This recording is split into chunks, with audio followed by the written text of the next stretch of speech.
Chapter 61. Glast's Conquest 10. The hill road leading to Tris Gallery was steep. Though I had been conditioning my body with morning and evening drills, thinking that such a grade 5 INT would be trivial, it seemed I had failed to take into account just how tired I already was. Having reached the midpoint of the hill road and looking back, I could see the eastern half of the island at a glance. Far in the east, near the cliffs, I could see smoke being used as a signal by Yenica. All 57 members have been confirmed aboard the boats. It appears the entire party has successfully retreated. With the confirmation complete, Ms. Yenica will likely return soon. A bat made of flames flew in from the outskirts of the cliff, landing on my shoulder. Far away, the boats were swimming through the magnificent sight of waves crashing against the cliffs below.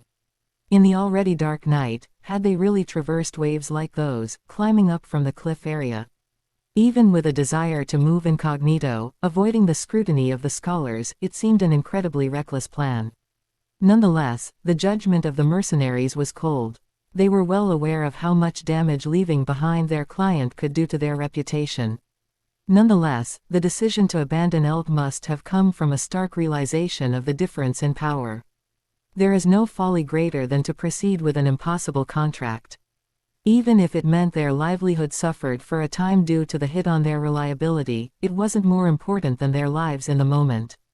Surely, it was such clear-cut decision-making that allowed them to survive as veterans over the long term. Turning away from the sea and looking inland, I saw that the number of mana towers established by Professor Glast had already reached a dozen.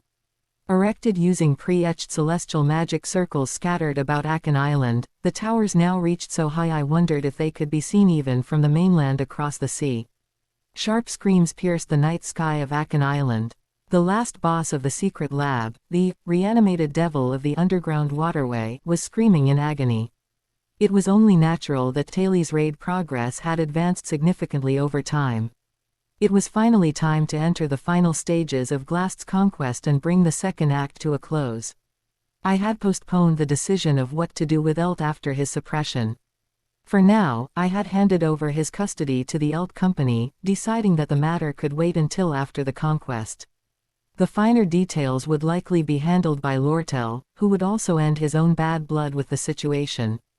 Having subdued Elt and the mercenaries, and after negotiating with the mercenary leader to retreat, I confirmed that they all left the island. Despite my sprint, it took quite some time to reach the vicinity of Tris Gallery. The second act too was nearing its end. The stage of my role reversal, which began in the secret lab, was reaching its conclusion. Tris Gallery, where all the events of this episode began, was my final destination. All I needed to do was check if the named bosses had been dealt with properly and if there were any outstanding issues. In fact, Tris Gallery had no issues, that was expected. It was a mere confirmation visit. Being thorough would not hurt. Taili had reached the underground waterway as planned, and having confirmed sufficient clear specs, all that was left was to wait with hands off the reins. Most importantly, Lucy, the biggest variable, had been dealt with somehow. Huff, huff. Catching my breath, I looked up at the whole of Tris Gallery. The academy staff were busy assessing the damage without a moment's rest. The confusion was finally settling, and the students' evacuation seemed complete, with movements suggesting they were ready to commence pursuit of Professor Glast. As always, the academy must prioritize minimizing damage and ensuring student safety, hence their conservative and slow decision-making process. That must be why Taili took the initiative, but even so, it seemed excessively sluggish. It almost felt like the top brass were deliberately dragging their feet. Of course, Tris Gallery seems just as expected. With this, I had surveyed all the stages of the story. I hadn't expected to be running in reverse, but fortunately, Taili seemed to have handled the majority of things well. Not only had I accumulated a lot of combat experience, but I also received a multitude of rare magic engineering formulas. Depending on how I used them, it was possible to craft spectacularly over-spec magic items, a truly rare piece of good news. And I had prepared to some degree for the upcoming trials, not perfectly, but sufficiently so. I slipped into Tris Gallery, unnoticed by the frantic staff. They presumed I was just another student victim based on my tattered clothes. Walking up the staircase amidst the broken fragments of the building, I soon found myself on the rooftop floor. Set atop this already high hill, opening the door revealed the sprawling night sky before me. I had run from the secret lab, and finally, I arrived here. It was a short, yet long journey. There sat a girl, swinging her legs with childish abandon atop the railing. Her back was familiar. I had come hoping to find her, and sure enough, there she was. I knew that she enjoyed napping on the roof of Tris Gallery. It was common to find her at various building rooftops, but she was most frequently spotted at Tris Gallery, likely because of the open landscape and panoramic view of the island she could enjoy here. "What are you doing here?" I was watching that. She was looking at Professor Glast's Mana Towers. The array of towers adorned the night sky like beautiful pillars of light. While students unaware of the full situation saw them as ominous symbols, to those somewhat transcendental to the incident, they appeared romantically aurora-like. Soon, everything would come to an end. Taylor's sword ceremony was already on track. Defeat was far from reach. I was just reminiscing about the old days. As the radiant sky shone upon her, the girl patted the spot beside her on the railing, signaling me to sit with her. Carefully, I sat beside her, heaving heavy breaths onto the perilous edge. While Lucy might survive a fall, I would meet instant death. Of course, in such a case, she would swoop to my rescue, but that didn't change the danger. "What's up? Why?" Although Lucy calling me was typically predictable, I responded nonetheless. "Do you have any beef jerky left? I told you earlier I'm out." Our conversational rhythm had become so routine that it hardly affected our emotions anymore. I just sat beside Lucy, gazing up at the Mana Towers together. There was nothing left for me to do. I could simply watch as a spectator, a supporting character, a villain, as the play drew to a close. For a view of the audience, there was no better place than this. Remember that time I cried a lot? Gazing at the glowing sky. Looking up, Lucy blurted out those words without preamble. I cried a lot because something incredibly sad happened, but when it didn't seem as sad anymore. Why? Just, after some time, it didn't feel that sad. I wondered why. Had there been some change in my heart to suddenly feel this way? Turns out, it was a surprisingly trivial reason. Turning her head to look at Lucy's face, it was indeed expressionless and dazed. Though the light from the Tower of Magic shone intensely on her, not a flicker of emotion could be felt. It was just because a lot of time had passed. Lucy came to that conclusion on her own. It was an accurate and perfect insight. A lot of time has passed. Only a fool would tear open old wounds. Even if you try to revive Grandpa with holy magic, eventually he'll have to leave again. Are you sure you won't regret it? The question was asked for no significant reason. I have seen every scenario of at least once. Naturally, I watched the bad ending where Lucy utterly destroyed Tylee. But the face of Lucy, disappearing calmly into the underground water after demolishing the player, it couldn't be described as the slightest bit refreshing. In the end, Lucy, with her gaze cast downward, had no choice but to answer in a soft voice. No. The reason Professor Glast could persuade Lucy Merrill was that he promised to use the power of holy magic to resurrect the great sorcerer Gluck. If Lucy's actions were going to disrupt the plan, then instead of reviving Sylvania, it would suffice to bring back Gluck, Lucy's mentor. Although Gluck might not be as illustrious as Sylvania, he was a historical figure who achieved modest progress. It may have been a deviation from the original goal, but if it meant swaying Lucy to their side, it was a gamble worth taking. It was obvious the kind of rhetoric Glast would have used to entice Lucy. He would have incessantly prodded and stoked the longing nestled in a corner of Lucy's heart. Of course, his eloquence went without saying, being a professor. It was entirely feasible to bait and captivate Lucy, who lost her judgment momentarily due to sorrow. Therefore, swaying Lucy's mind was not difficult. Because Lucy already knew, what is lost.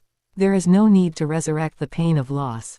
And, if Grandpa revived, he's likely going to pinch my cheeks and scold me. That would hurt. 3 great taboos exist that twist and defy the world's laws, blur the flow of time, and reject the fate allotted to humans. The pursuit of immortality, the resurrection of the dead, and time reversal. These areas are considered the ultimate taboos within magical studies. I quietly looked up at the bright aura and continued. It would only dishonor the memory of a great sorcerer who devoted his life to the study of magic if he were to be revived through such forbidden magic. Besides, Grandpa made all his preparations for death before passing away. If he got angry and died again, who knows? Yeah, I knew it from the start. All the talk about reviving him was just my selfishness. While living modestly himself, he donated all his wealth to the Sylvania Academy. His legacy could be found all around the academy. One of the 3 buildings destroyed by Yenica in the student council was named Gluck Building, and the institution that awarded me my scholarship for this semester was also the Gluck Scholarship Foundation. Moreover, Gluck's name was engraved all over, so perhaps to Lucy, the academy itself felt like an heirloom left behind by Gluck. So, Lucy, after all the bustling and urgent matters had concluded, I finally became an observer. Are you really okay? It wasn't my place to say since I had asked her to stay, but I couldn't help asking. Human emotions can't be simply adjusted at will. Reviving Gluck would have been an overly impulsive choice, and she probably knew it. She also knew that one should not be swayed by loss and cloud their reason. However, rejecting such a chance would have a strong impact on one's feelings, at least for a human being. The girl's face was devoid of expression. But to assume that her inner self is as calm as a placid lake would be premature. From life's experiences, we learn. An axiom: those who do not show their feelings outwardly often have the most turmoil inside. Even if one lives by suppressing their emotions, we cannot conclude that they're okay until we've looked within them. How unpredictable humans can be. One might think they are fragile and tearful, yet they endure hardship steadfastly. Someone who appears stoic and mechanical, seemingly always fine, can actually collapse easily. Therefore, I had to ask for confirmation. And the response that jumped out was, "Hey, quote. After all that's happened, more jerky. So like you, I almost sighed with resignation. Lend me your shoulder." So that was why she was seated beside the railing, it was all for this. I didn't answer with words, instead, I simply nodded my head lightly. It will be difficult for anyone to pursue holy magic as passionately as Professor Glast in the future. The magic of resurrecting the dead thus becomes a train that has passed. The dead remain dead. Lost is lost. Those swayed by past losses and forsaking the present rarely encounter a good end. Perhaps that is the difference between Lucy and Professor Glast. Everyone experiences loss differently, but it comes to all impartially. Learning to accept loss and to heal present wounds with what we have is key. Lucy understood this thoroughly, and so, Lucy and I sat side by side for a while, gazing up at the Tower of Magic. The stars in view seemed loftier than usual. It was incredibly beautiful. Bang! The punitive force, drenched in the blood of countless demons, now stood atop the Tower of Magic. At the peak, formed of swirling light, an open plaza provided a clear view of the starry sky, and there stood Professor Glast with the bound AILA. Surrounding them were scattered test tubes and research materials. The immense grimoire floating in the air was the Sage's Edict, ready after completing empathic work. Professor Glast. With Taylor's shout, Professor Glast stood up and turned around. His face, scarcely alive, was drained of vitality. Appearances suggested he was dying already from several sleepless nights. But the holy power emanating from his body was not to be taken lightly. Looking straight at the punitive force, Professor Glast muttered something inaudibly. It was unclear who these last words were directed at. But as he reached the brink of extremity, one thought came to mind. This could be his last testament. And with that intuition, Professor Glast carefully savored his words. "I miss you, Murray."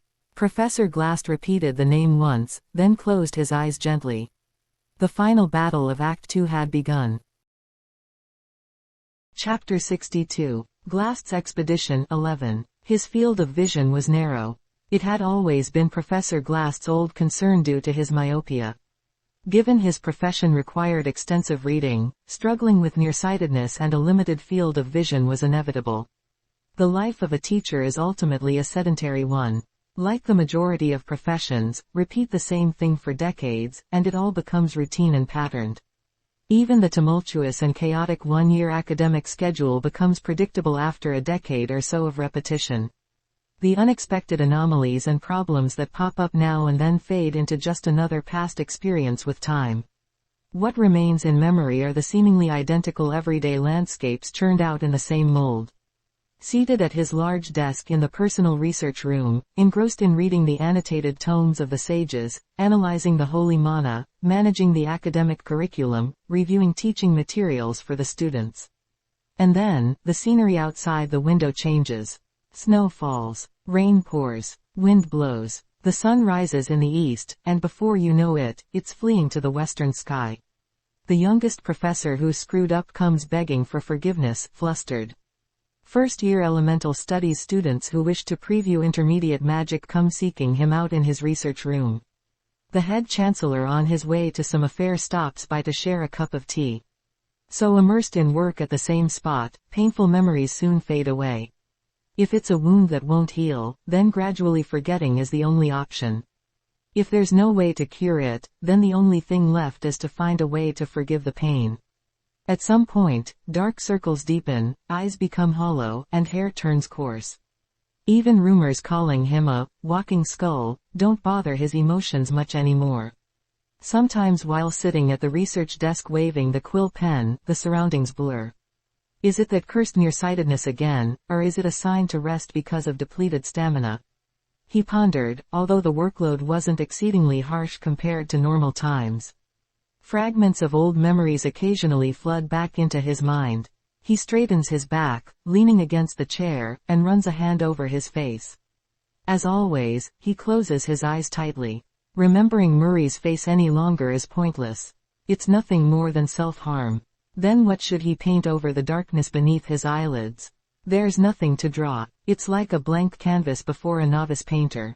Just as he was about to give up on filling in the gaping blankness, as vast as the sea, he opens his eyes to find Taylor's party, with swords drawn, facing him. Ed descends from the balcony. Having just reviewed the overall situation all the way back to Trix Hall, he is considering returning to the underground waterways. He didn't want to leave the scene of the incident until the very end. As Ed steps down from the balcony, Lucy hops down after him, clasps his sleeve tightly, waddling along. When Ed asks if there's something wrong, Lucy shakes her head a couple of times and insists on going together. Together, they descend the stairs from the rooftop of Trix Hall. Taylor's sword cuts through the air on the rooftop of the Mana Tower. Before it reaches Glast, a protective magic manifests, blocking the sword's advance. With a clanging sound, Taylor's sword is deflected. But then Zix, with knuckle dusters equipped, throws a punch along Glast's path, accompanied by strengthened wind magic. However, even this was anticipated by Professor Glast, who manages to manifest a high-tier holy mana spell, Time Prison. Ensnared, Zix is rendered immobile. Following the successive Time Prison, both Elvira and Adele are also subdued. Tylee counters the incoming assault with a Blade Saint technique, while Clevius remains safe outside the melee range. Nonetheless, more than half of their combined power had been neutralized. Despite this, Taylor's eyes are still ablaze with fighting spirit. Even the cowardly Clevius gets inspired by those eyes, and, with trembling hands, he enters the fray. Professor Glass dodges the slashes from the two warriors, constantly creating distance between them. And then he begins to draw out one magical artifact after another. Ed, having reached the first floor of Trix Hall, confirms that the situation is mostly under control. The chaos is subsiding, and the expressions of the stumbling students seem to have relaxed. Lucy, clutching his sleeve, crosses the first floor corridor with Ed. Fragments of mana golems are scattered everywhere, the aftermath of Taylor's combat. The lead researcher Melverick, who fought against him, is unreachable, unconscious. The student body president Veros, who attempted to confront the rampaging Tylee in the corner, takes a break as well. Tylee, angry over the kidnapping of Aila, must have been filled with rage. Even Veros couldn't stop him. Ed consoles Veros, whose term is almost over, for the hard work. Veros shakes his head, revealing that as the student body president, his attempt to stop Tylee was merely a part of his duty. He fully understands Taylor's unilateral actions. With the second semester nearly over, they'll get busier with the holidays, and after the next student council presidential election, it will be time to start preparing for graduation. Smiling bitterly, Veros reminisces about his term, considering whether he achieved anything significant other than being caught up and led by situations he encountered. Then he looks up at the night sky through the broken ceiling. Clevius lands a solid hit on Professor Glast's shoulder, a significant but not deep wound. Glast furrows his brow and activates shock-enhanced pulse sphere. Pushed back by the shock, Clevius nearly falls out of the Mana Tower but is caught by Tylee. Clevius, terrified, couldn't help but overreact. Glast, having put some distance between them, tends to his shoulder wound. Clumsily tying up the bloody robes, he starts chanting basic elemental spells to thwart the advancing melee fighters. The spells that required focused effort for inexperienced students were effortlessly cast in rapid succession by the seasoned Professor Glast. Facing only 2 melee warriors proved a challenge. However, Tylee bravely charges through the barrage of elemental spells. Striding through the underground teachers' quarters towards the entrance of the waterways, Ed and Lucy encounter Lortel from the residential complex. Asking Lortel how he dealt with King Elt, he explains that for the time being, he's locked him up in the Mercantile Union's guest room. After all, as time passes, Elt will lose all his power and privileges. As long as he's contained, there shouldn't be any further issues. The upper hand has already switched sides, there's no more trickery possible. Ed questions if Lortel doesn't feel conflicted about imprisoning his father once, to which Lortel shakes his head. And then Lortel reveals that the very notion of loss is nothing but a deception for her. To have lost implies that one has once held something precious. Lortel admits to never having had a family or even a friendly relation that could appreciate genuine interaction. Even loss is a privilege of those who have owned something. With that thought, Lortel and Ed look up at the Mana Tower together. The light emanating from the Mana Tower solemnly wraps around the academy. Professor Glast unleashes a new holy mana, filling the rooftop of the Mana Tower. High-tier holy mana spell, time acceleration. In an instant, the mana coursing through Professor Glast's veins surges, and his movements become unbelievably fast. His actions were slow and ungainly, yet his speed was inexplicably quick, as if Glast's time was being fast-forwarded. Even the basic spells were cast too quickly to overcome, let alone withstand. Taylee's hair bleaches white as his determination surges, his eyes glowing with a fiery crimson. Awakened Tylee pierces through the basic spells, shrinking the distance. Startled by Taylee's accelerated pace, Glast quickly retrieves and activates the shock-enhanced pulse sphere again, but Blade Saint Tylee cuts right through it. Glast, forced to give ground, suffers a slash to his flank. Blood flows, and agony peaks. Professor Glast's pupils shake violently, with noticeable instability in his mana reaction. But Glast's wind blade cuts effectively, hitting Tylee. Injured in the abdomen, Tylee falls, but again rises, bleeding, driven by the noble resolve to save Aila. Weakness eventually creeps into the faltering holy mana. Elvira breaks through the momentarily weakened time prison. Elvira quickly grasps the situation and begins throwing explosive concoctions. Hope returns to Taylee's party with the newly gained ranged support. Professor Glast hastily begins chanting a new holy mana spell, Miniature Time Reversal. Ed, Lucy, and Lortel walk side by side, reaching the entrance to the underground waterways. They're debating whether to check inside when Dorothy, the lead alchemist and third-year student, ascends from the entrance, now recovered. Ed politely asks if she's feeling all right.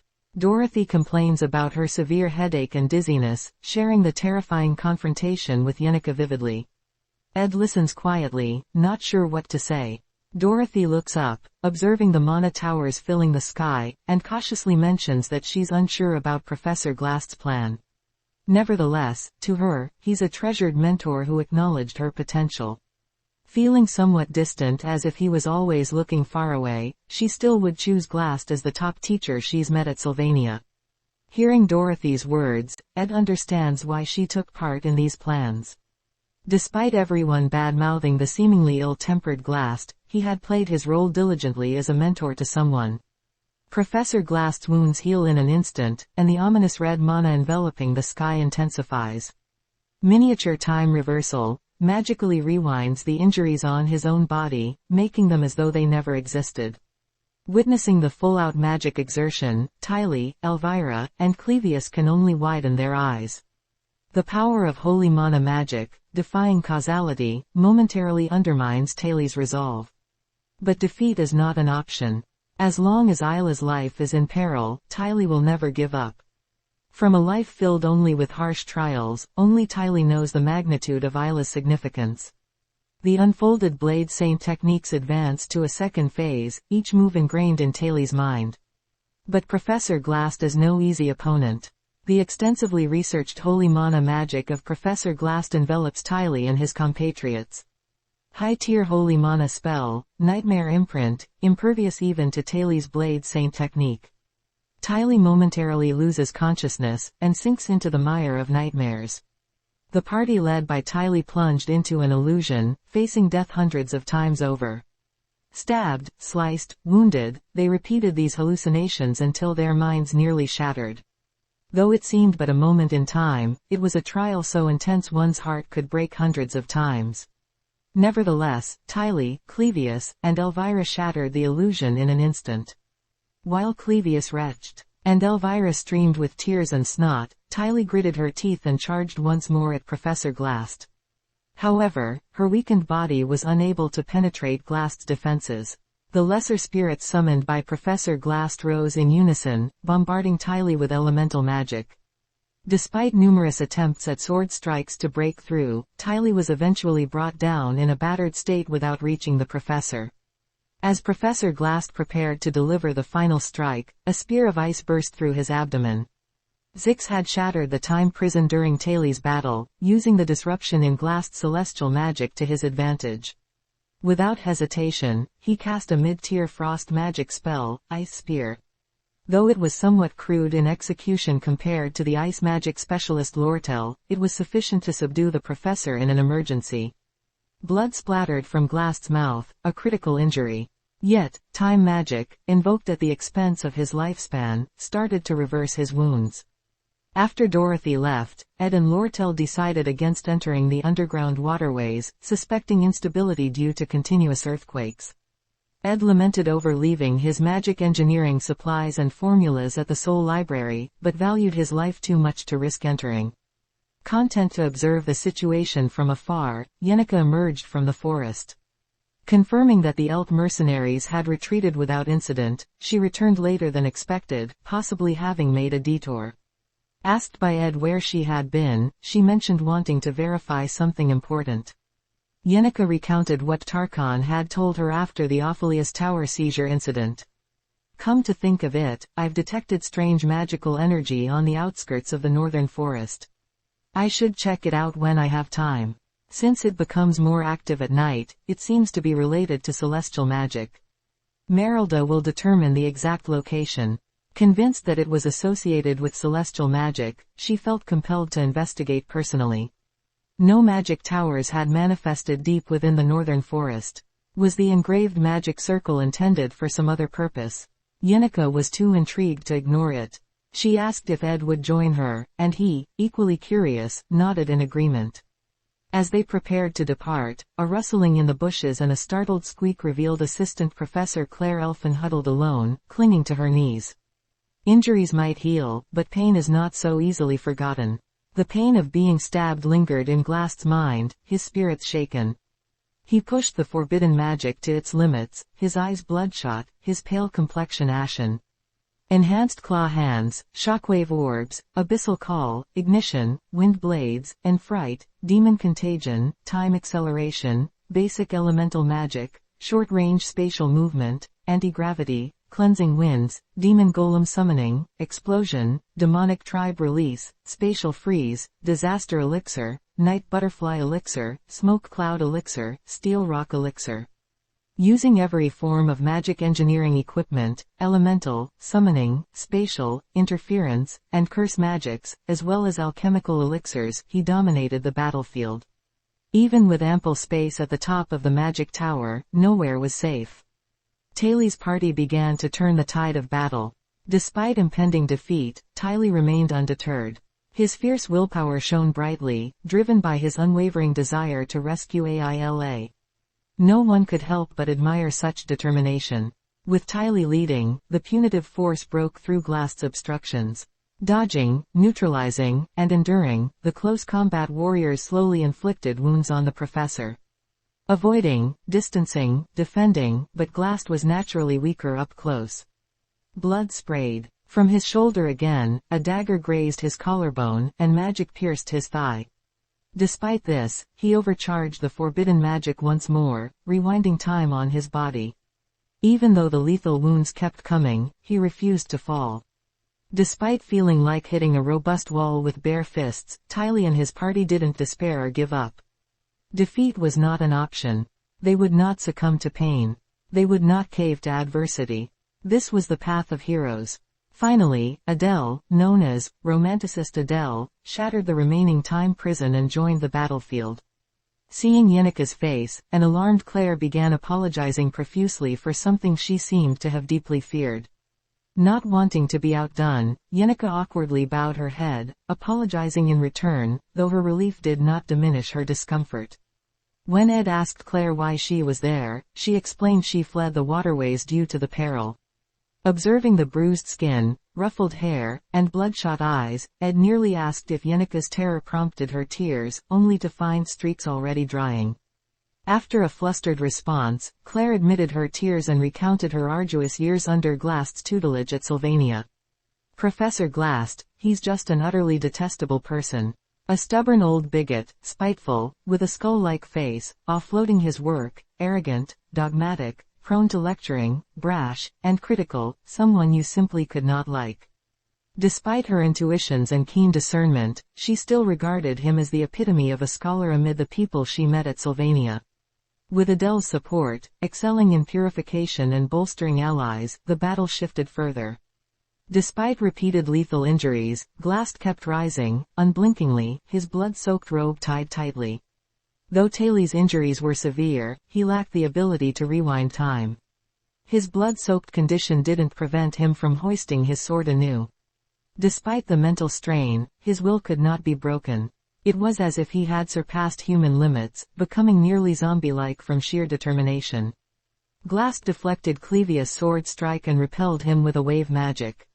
Elvira's basic magic struck his abdomen, but he resisted with a key shout, summoning celestial power. However, Zix's wind magic struck from behind. While some attacks were parried, injuries were inevitable, his shoulder was pierced again. Tylee unleashed a gust with her sword to clear the obscured vision after a smoke elixir was broken. Attempts to blast Tylee away failed when Adele's interference magic temporarily disabled the magical circuits of Glast's equipment. Despite trying to counter with basic magic, Glast's abdomen was already pierced by Taylee's sword. Garg. Glast spat blood once more, staggering. Yet, he invoked celestial magic again. His body's time would not reverse further.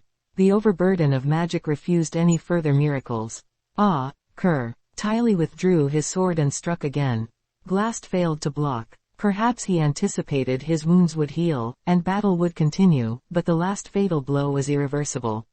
Losing blood, Glast stumbled backward. Taylee's party remained on guard, in case it was an act. They readied for additional strikes if needed. But all spells Glast had cast were undone, and the summoned spirits watching their rear were soon unsummoned and disappeared. Kerr, who? A hissing breath left Glast's mouth amongst the blood. He stumbled to the tower's edge, the night wind tickling his blood-stained cheeks. The magic tower, now devoid of magical flux, began vibrating subtly, signs of impending collapse. At last, Glast uttered a self-mocking laugh. So, you've won. He closed his eyes then opened them to the sky, arms wide, embracing the star-filled night. Although only the cold air filled his grasp, a smile remained. This feeling, certainly stemmed from self-mockery. Ultimately, his final thought was singular and as anticipated. I miss you, Murray. Was it a last will or lingering attachment? As he exhausted his residual magic, his body's strength waned. Behind him lay an abyss. Amongst the chilly air, Glast's body floated momentarily. Chapter 63. Glast Conquest War. We need to keep heading in this direction. It should be there if we walk a bit further, right? Aha tilde. The further we go, the more secluded it gets. Lortel already had his hands full with having to restrain Elt and to keep a vigilant eye on him. Despite being told he could return to the trading company to work, Lortel insisted on joining the party as if possessed. A hint of unease was nothing new, but this time there was a different air about it. Unlike the fiery glares he usually directed at Yenica, today Lortel's odd gaze seemed fixated on Lucy. Lucy clung to my sleeve and followed closely behind, making Lortel uncomfortable enough to insist on not returning to the company. Well, even if Elt managed to escape at this point, there were no mercenary troops left to assist him. He likely wouldn't make it off the island before being recaptured, so there wasn't much to worry about. Eventually, Yenica continued to lead the way with an almost enlightened expression. The celestial magic circle that the high spirits found in the northern forest. Not knowing the method to undo it and originally unaware of its purpose, they had merely kept it under observation. There had been no reaction for several days and nights, so it wasn't deemed particularly dangerous. If one wanted to construct several magic towers, it made sense to have celestial circles drawn here and there throughout the academy. They didn't pay much mind, thinking it was one of Glast's pre-arrangements. The problem was that not a single power tower had risen in the inner part of the northern forest. If it was a circle meant for something other than the construction of magic towers, it could mean that Professor Glast still had some other plan in mind. Looking up, the numerous magic towers were cracking and crumbling. By now, the conquest of Glast should be wrapping up, and Taylor's party must be carrying out their final escape from the magic tower with Aila. There was no need to delve deeper into Glast's intentions now, but being thorough wouldn't hurt. Upon reaching deep into the northern forest, a celestial circle lay drawn, modest in size but of unmistakable form. Looks like it has been activated recently. The spirits must have missed it with all the commotion going on around the academy. Yenica said this and began to look around the circle. Despite everything, it would be unlikely that one could easily decipher such an enigmatic celestial circle. This is a transport magic. It uses celestial power to maximize the efficiency of the mana consumption for engraving. The efficiency is even better than what's been put in by the elemental formula, making it ideal for emergency escapes. Lucy explained this in a calm voice. I looked at her, still gripping my sleeve, and cocked my head. Really? Yeah. Then, she let out a big yawn. With that, just as I was about to ask why she was holding on to the cuff and to take her time talking about it. There are bloodstains. Yenica had discovered a curious trace. A thick trail of blood led from the outer edge of the circle heading towards the periphery of the forest. It seemed someone severely injured had walked out of the transport circle into the interior of the forest. We exchanged glances and nodded. It was needless to say whose work this celestial circle bore the mark of. I closed my eyes, picturing the final scene of Act 2 in my mind. The final moments of Professor Glast, who broke taboos in his attempt to revive a great individual who could realize his ideals for the world's advancement. His last form, a bloodied mess, having leapt, leaving behind an undecipherable will. I thought that was the end of Professor Glast, but he had left this escape route in place. Feigning a dive, he must have summoned the celestial circle with the last of his magic power and fled. It was a wise choice, as overt escape would lead to pursuit. Though I wondered if he'd cause more trouble after his escape. Considering that there were no further disturbances reported, it seemed there might be no need for intervention, but perhaps it was still worth checking. Following the blood trail in contemplation, we found Professor Glast, and I then understood why there had been no further incidents. Under a bright moon on a late night, Professor Glast, propped up against an old tree and breathing shallowly, was already on death's door. His faculty robe was torn, hair matted with blood, his visage gaunt. Dark red blood seeping into the surrounding soil. The wounds on his body went beyond mere injuries to being thoroughly punctured. At this point, fussing and attempting to transport him would be futile. His fate was sealed. He was barely extending his life using the remnant mana for hemostasis, but no other benefit was to be expected. With a voice boiling with blood, Professor Glast managed an intrigued curl of his lips. It's curfew time for the dorms. What are the students doing here? In such a situation, you still say that. With her hands covering her mouth and pupils trembling, Yeniko was shocked, and Lortel seemed calm at a glance, but his eyes were narrowed. Naturally, Lucy seemed to have no concerns. She still didn't let go of the sleeve. With a quivering voice, Yenika asked. Here, what? I was looking up at the moon. The grand old tree's shadow prevented the surrounding vegetation from receiving sunlight. As such, the ground near such colossal trees is always clear of underbrush. And that's why one can see the night sky so clearly through the tree leaves. You fought until you ended up like this, even though you had designed an escape route like this. Hee, I tried to flee when it seemed impossible, but things didn't go as planned. In the end, I fought until I wound up like this. It goes to show, you never really know people. The battered Professor Glast quietly lowered his gaze and let out a wry chuckle. Is it funny? Quote, no, it's not funny. That's curious. I find my own state quite amusing. Professor Glast looked up at the night sky again and continued in a self-deprecating tone. It seems I somehow knew that my plans would end up like this, in one form or another. It was too foolhardy anyway. I didn't expect to be subdued by a group of students.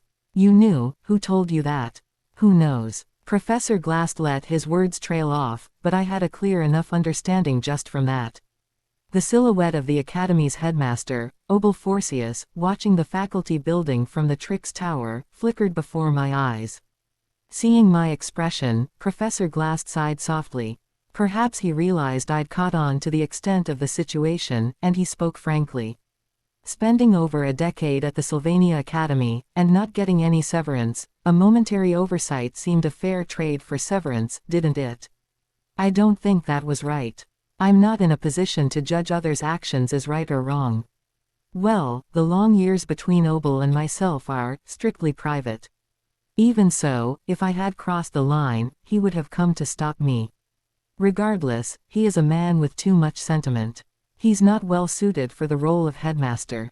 Professor Glast had been a rookie faculty member from the early days of his career. As Obel, who had served as director, witnessed this scene unfolding, one could only speculate what thoughts crossed his mind. Such depth was beyond my conjecture. Nor did I feel the urge to press Glast, who was soaked in blood. I took advantage of Headmaster Obel's hesitation, yet strangely, I don't feel any guilt, Glast commented with an air of nonchalance that one might reserve for when a student correctly answered a question in class. That's because we've ended up in this situation, after all, Ed Rothtaylor appended with a punctual insight. Indeed, Glast continued in his teasingly smooth manner, you're a better student than I realized, and it's uncharacteristic of me to have noticed so belatedly. Why kidnap me in the first place? I don't seem particularly essential to your plans, Professor Glast. While there had been minor anomalies, the main course of events had flowed as predicted. This meant that even without kidnapping me, Glast's plans would have encountered no setback. Time was of the essence. The empathetic resonance was imminent, and with a mountain of tasks ahead, I simply lacked the opportunity to persuade and recruit you. Hence, my methods unavoidably became brutish. What are you talking about? Remember the time I tried to nab you and sent a letter, only for you to collapse from overwork without a chance to respond? Indeed, the day I received letters from both Lortel and Princess Fionia, one from Professor Glast had come as well. However, following a relentless and exhausting march, I collapsed, never getting the chance to sit down and engage in profound dialogue with Glast. I had this premonition, after this incident, regardless of success or failure, I couldn't set foot in this school anymore. As he spoke, Glast, covered in blood, struggled to reach into his coat and withdrew a blood-stained key. I'm afraid I can't facilitate the sealing of the vessel now. Since I left the vessel behind, it will return to the Academy's hands. Well, that's unavoidable, since you've already escaped first. That key is. You must have had quite the field day in the sole library I've established, given the mess you caused. With his last vestige of strength, Glast tossed the key into the nearby bushes. Did you really think that a few legendary incantations were the most valuable items in the library? There's something more valuable in there. Beneath the desk guarded by Banshee Reina lies a secret safe. Take your time and open it later. After all, that library now belongs to you. Having made quite a spectacle, you'll have to clean up after yourself, a fitting outcome. I looked at Glast bewildered. His hidden research facilities were unofficial and never publicized within the academy. Although mostly dedicated to demonic creature experimentation and with little research material usable by me, the Soul Library was a different story. If I could set up a simple ladder and conceal the entrance that Lucy had blasted open, I'd have access to my own secret hideout and treasure trove. Peering through the shattered library would reveal a vast array of magical artifacts and formulas, all of which could become my property. Just make sure to navigate through the Academy's inspection smoothly. The destruction Lucy induced ironically worked to my advantage, leaving behind hidden treasures unknown to Academy staff. As I approached Glast carefully, I lifted the key hesitantly. Why give this to me? Is there a problem with receiving it? Weren't you the type to value talented students more? At that, Glast grimaced sourly and retorted, talented students are a dime a dozen in this Sylvania. Those were words I never expected to hear from him. I have a feeling I would be scolded if I met my deceased daughter as I am now. Quote. Yes, I've lived a rather ruthless life. In my youth, I scornfully preached that talent and ability should not determine a student's worth. Such romantic notions now make me shudder with embarrassment. Though it's been a long time since. Reflecting on the past, it's rather skin-crawling. Wiping blood away, Glast cynically mused once more. Yet I wasn't wrong. At least, I was certain of that while my daughter was still alive. I thought losing blood would feel cold, but it's warm instead. After uttering those oddly light-hearted words, Glast relaxed his body. But, 17 years with my daughter weren't so bad. Was she 17? Yes, 17 years, long in some ways, short in others. Glast spoke only to sputter out blood. Yenica began trembling in shock, but found no words of worry to express. His power for maintaining hemostasis had run out. His physical condition was beyond mere help from first aid. His body had reached its limits after excessively overloading it with heroic power. Now he had barely enough vitality left to speak. Despite this, the corners of his mouth refused to droop, which was really quite exasperating. After a few coughs and the gurgle of boiling blood, he cracked a faint smile. If I consider dying alone as atonement, then the sins I've committed don't seem too harsh a trade. Glast closed his eyes gently. Leaning against the oak tree, he slowly reflected on his life, alone. Ultimately, he held a student's life at risk, gone astray. It was a fact irrefutable by anyone. I visited Assistant Professor Claire. Despite all her complaining, she acknowledged you greatly. Surprised me how she wept, declaring you were truly the most scholarly individual. Unable to muster a response, there was no sign from Glast. Your relationship with Claire wasn't long. Through her postgraduate studies for 4 years, and 5 more while she achieved her educational qualification. If she had stayed until your retirement, that would have been nearly 17 years. Silence. Looking up between the leaves of the oak, the moon seemed gentle. 17 years, long if you think about it, short if you don't. At those words, Glast's eyes snapped open. He tried to raise his voice as if to speak, but no strength was left within him. He seemed to lament dying alone, but that was only his limited perspective. Glast need not feel lonely, his death wouldn't be a cold, mourned by none end. Humans, by nature, lack the comprehensive vision to see beyond their immediate surroundings. Even a distinguished scholar, well-versed in countless magical tomes, cannot fathom the human soul, their own included. Struggling under the weight of his drooping eyelids, the last person to enter his vision was Lucy. As Lucy gripped my forearm and looked at him, I wondered what her expression conveyed. Unfortunately, I could not see from my vantage point. That's wise. Murmuring as if drifting to sleep, Glast closed his eyes for the final time through inference alone. The second act drew to a close, and the world slowly drifted into slumber. Beneath the moonlight, resting peacefully upon the oak, the body looked as though it were merely succumbing to deep sleep. And we just stood there, watching for a while. Chapter 64. Lucy Mayrill 1. There isn't much to say about what followed. Lortel murmured to himself as he blankly stared into the void. As planned, the sage's sealed scroll was purchased by the Elf Merchant Association. The scroll almost got lost in transit, but it was quickly secured in its entirety thanks to the faster-than-expected subjugation of Professor Glast. After all the negotiations ended, it was simply dismissed as an incident. Quote. Lortel Cahelm let out a deep sigh as he sat in the Merchant Association's reception room. The sealed scroll, now his property, floated above the desk.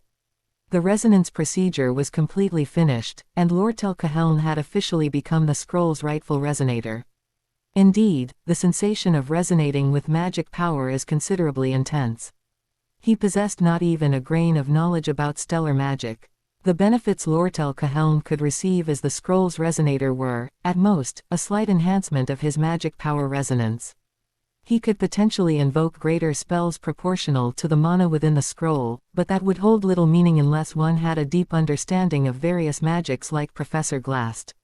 After all, the product was purchased for resale, it didn't have much significance. While not particularly fond of investments tied up in such risky items. Anything. Lortel was now in a position to demand something from Ed, though Ed Rothtailor might have forgotten. Having acquired the scroll, he could ask something of Ed. Although it was meant to be resold, Lortel had also committed a significant sum, considering the opportunity costs and risks associated with it. But really, can I actually resell this to that Krebin fellow? Judging from Ed's reaction, he seemed to wish the scroll would never pass to Krebin. Lortel felt a lingering uncertainty in his heart about whether to proceed with the transaction.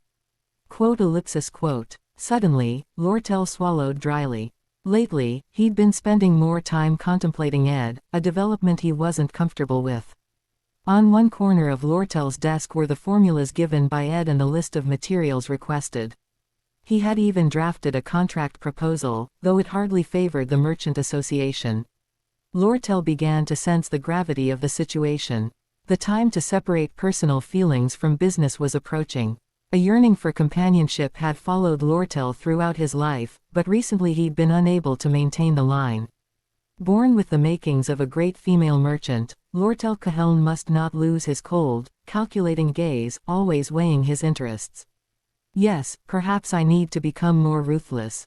Lortel's eyes flitted to the contract that was to be signed with Ed. Just this once. Despite believing in his motto that one should not put off till tomorrow what can be done today, Lortel postponed his decision yet again. It was a regrettable choice. And besides, with no further business decisions pending and all documents reviewed for the day, what remained were romantic concerns. Yenneca Feylover, oblivious to danger with her head in the clouds, seemed to feel no urgency. However, Lortel, sharp and cool-headed, sensed a subtle alarm. Although he had seriously pondered the lazy magician who'd been increasingly clinging to Ed Rothtailor, he doubted Yenneca would reveal a girlish side. Despite repeated reviews and conclusions, an unease lingered in his heart. He feared a triggering event might suddenly alter their relationship. But what could motivate such an indolent girl? Even the shocking death of Professor Glast had not changed her. She continued to amble sleepily on the rooftop of the academy building. It didn't serve as a catalyst. They say pivotal events come without warning, but it hardly seemed likely that a maiden so stoic would be moved easily. As much as he wanted to convince himself otherwise, he couldn't definitively decide whether it was the truth or merely self-assuasion. Such is the human heart, matters are rarely concluded cleanly. Name: Ed Rothtailor. Ed Rothtailor, it seems you were present at the scene once again. Dean McDowell. Despite an appearance sturdier than his gentle nature, with a bristly beard and old-fashioned glasses draped carelessly on his face. As the de facto ruler of Sylvania Academy, second only to Oval and Rachel, he oversaw most of the institution's daily affairs and had the last word on academic matters. You've been involved in every major incident within the past year, the Glaskin incident, the Ophelius Hall standoff, and now the theft of the Sage's Scroll. Quite a string of bad luck. My name has been linked to each significant event at the Academy. To anyone, I'd seem suspicious, though no evidence exists of any wrongdoing. On the contrary, during this incident, I was a victim, having been kidnapped by Professor Glast and narrowly escaping danger. There's no need to panic, nor is there reason to flaunt. Calmly, I recited just the facts. That is correct. The details are mostly known, but could you explain exactly what happened? There's nothing more to say beyond what's been reported. For unknown reasons, I was kidnapped by Professor Glast. If there were an opportunity for escape and help, I took it, which led me to run into Tiley and his group. There's no need to mention LT's task force infiltrating the island, after overcoming the sea and cliffs, or Professor Glast's fate in the northern woods. That's all there is to it. Yenica and Lortel came to assist urgently. So you left Aila, who was also kidnapped, while escaping alone. Aila was incapacitated and did not trust me at all, so I chose to exit alone and seek help. Tiley is the one I encountered in the process. Quote. Dean McDowell listened intently to my story with closed eyes. Although something seemed off, my narrative was consistent. It matched the information he had received without contradictions. He wasn't giving me a suspicious look. Instead, he appeared more like an observer genuinely listening to a story.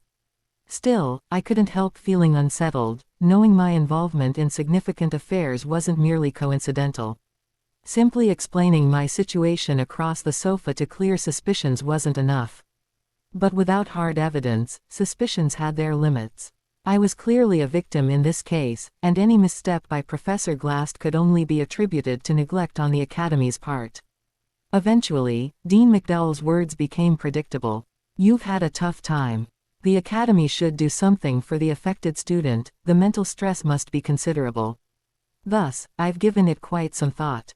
He reviewed the scattered papers on his desk again, my student record, assessments from teachers, and a summary of various activities. To be honest, I'm suspicious of you. That's how Dean McDowell is. Once he's sure there's no further point to discuss, he turns straightforward. He was the same during our initial meeting when he ultimately admitted he had no intention of expelling me. Though you act oblivious, I feel you know much more. Such high praise. Thank you. That same artful behavior of yours. Dean McDowell's eyes closed and opened firmly once. He holds ultimate power in the Academy's administration but remains essentially a middle manager, unable to escape his role beneath the principal and vice principal. However, he is always principled, acting on core values when hitting those limits. But, that's merely my personal skepticism. Regardless of what anyone says, you are a student affected by the Academy's oversight. The same was true during the Ophelius Hall case and now. Quote. The student life itself lacks anything to criticize too. You've concentrated on your studies quietly, receiving praise from Tush and staff as an exceptional student. Your previous problematic record has been replaced by more favorable reviews. McDowell flicked through the documents briskly before placing them back on the table.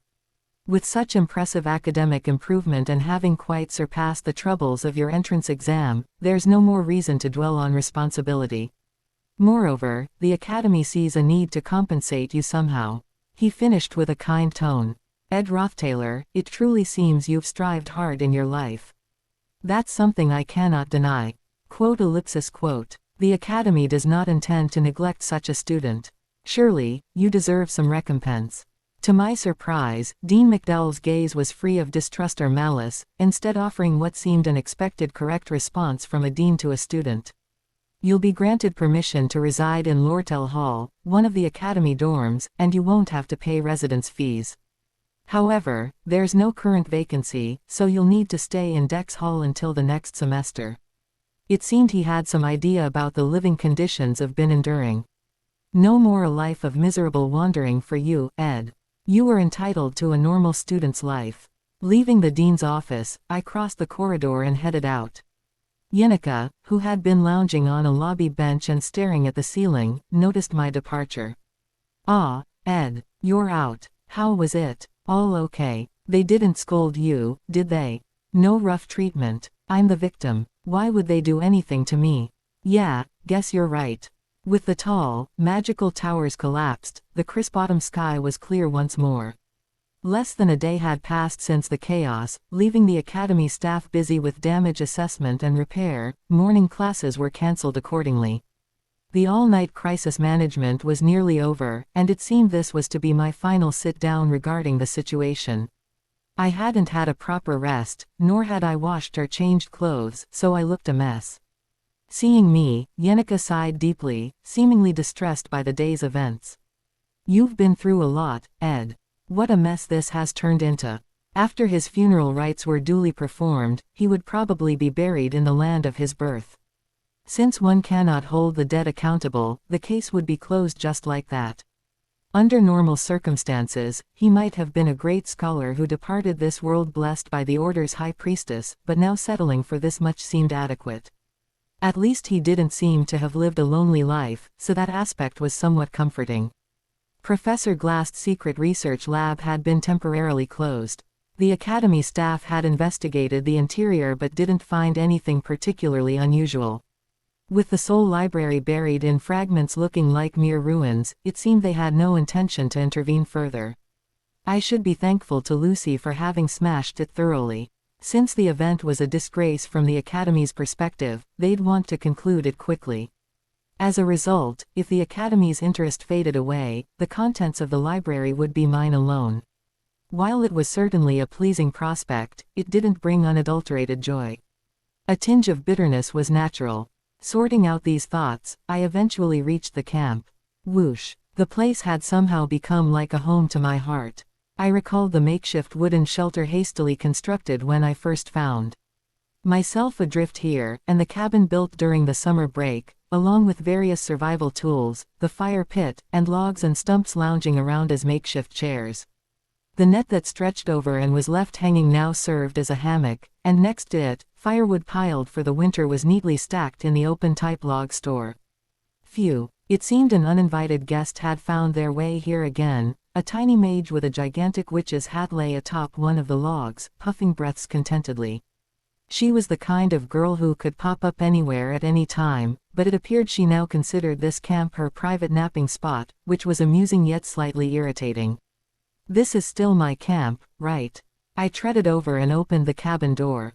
Inside, it was filled with furniture I had made or received from Lortel. Seeing the cozy interior, complete with a fireplace, brought a sense of satisfaction. I dragged out a wooden chair and placed it beside the fire pit, collapsing onto it. Though it was still daytime, a crisp chill hinted at the need for warmth, so I lit the fire with a spell. Firewood lay scattered nearby. Chirp chirp.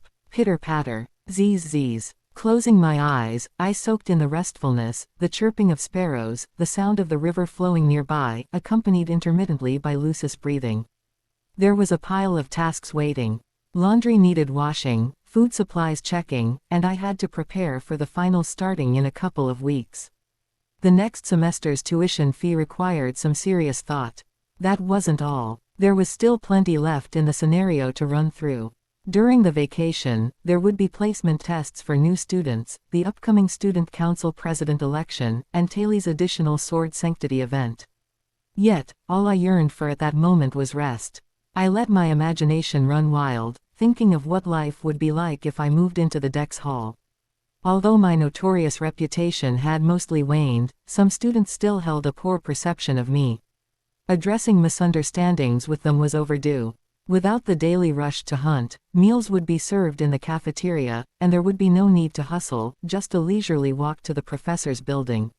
Focusing solely on academics and occasionally greeting scenario characters, just checking that things were running smoothly and enjoying a peaceful life, that was the plan. How had camp life been? Utterly laborious, but upon reflection, it started feeling more stable recently. Having acquired a decent cabin, food supplies had stabilized somewhat. Money, albeit meager, allowed for some comfort items to be purchased. It no longer felt like constant struggle. If anything, the hardships had been thrown at me all at once in the beginning of the term.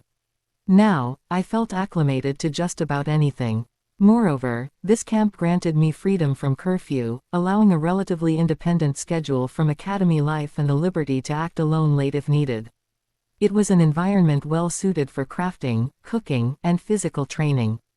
Personally, I harbored aspirations to fortify the fence, cultivate annual edible plants, and reinforce the cabin. Long-term plans to survive in this forest had all been laid out. Was it all in vain? Such thoughts surfaced, but I was fully aware of how precious living in a stable environment was. One realizes the value of having a home and food only after losing it all. Living at the Dex Hall with peers offered its own charm.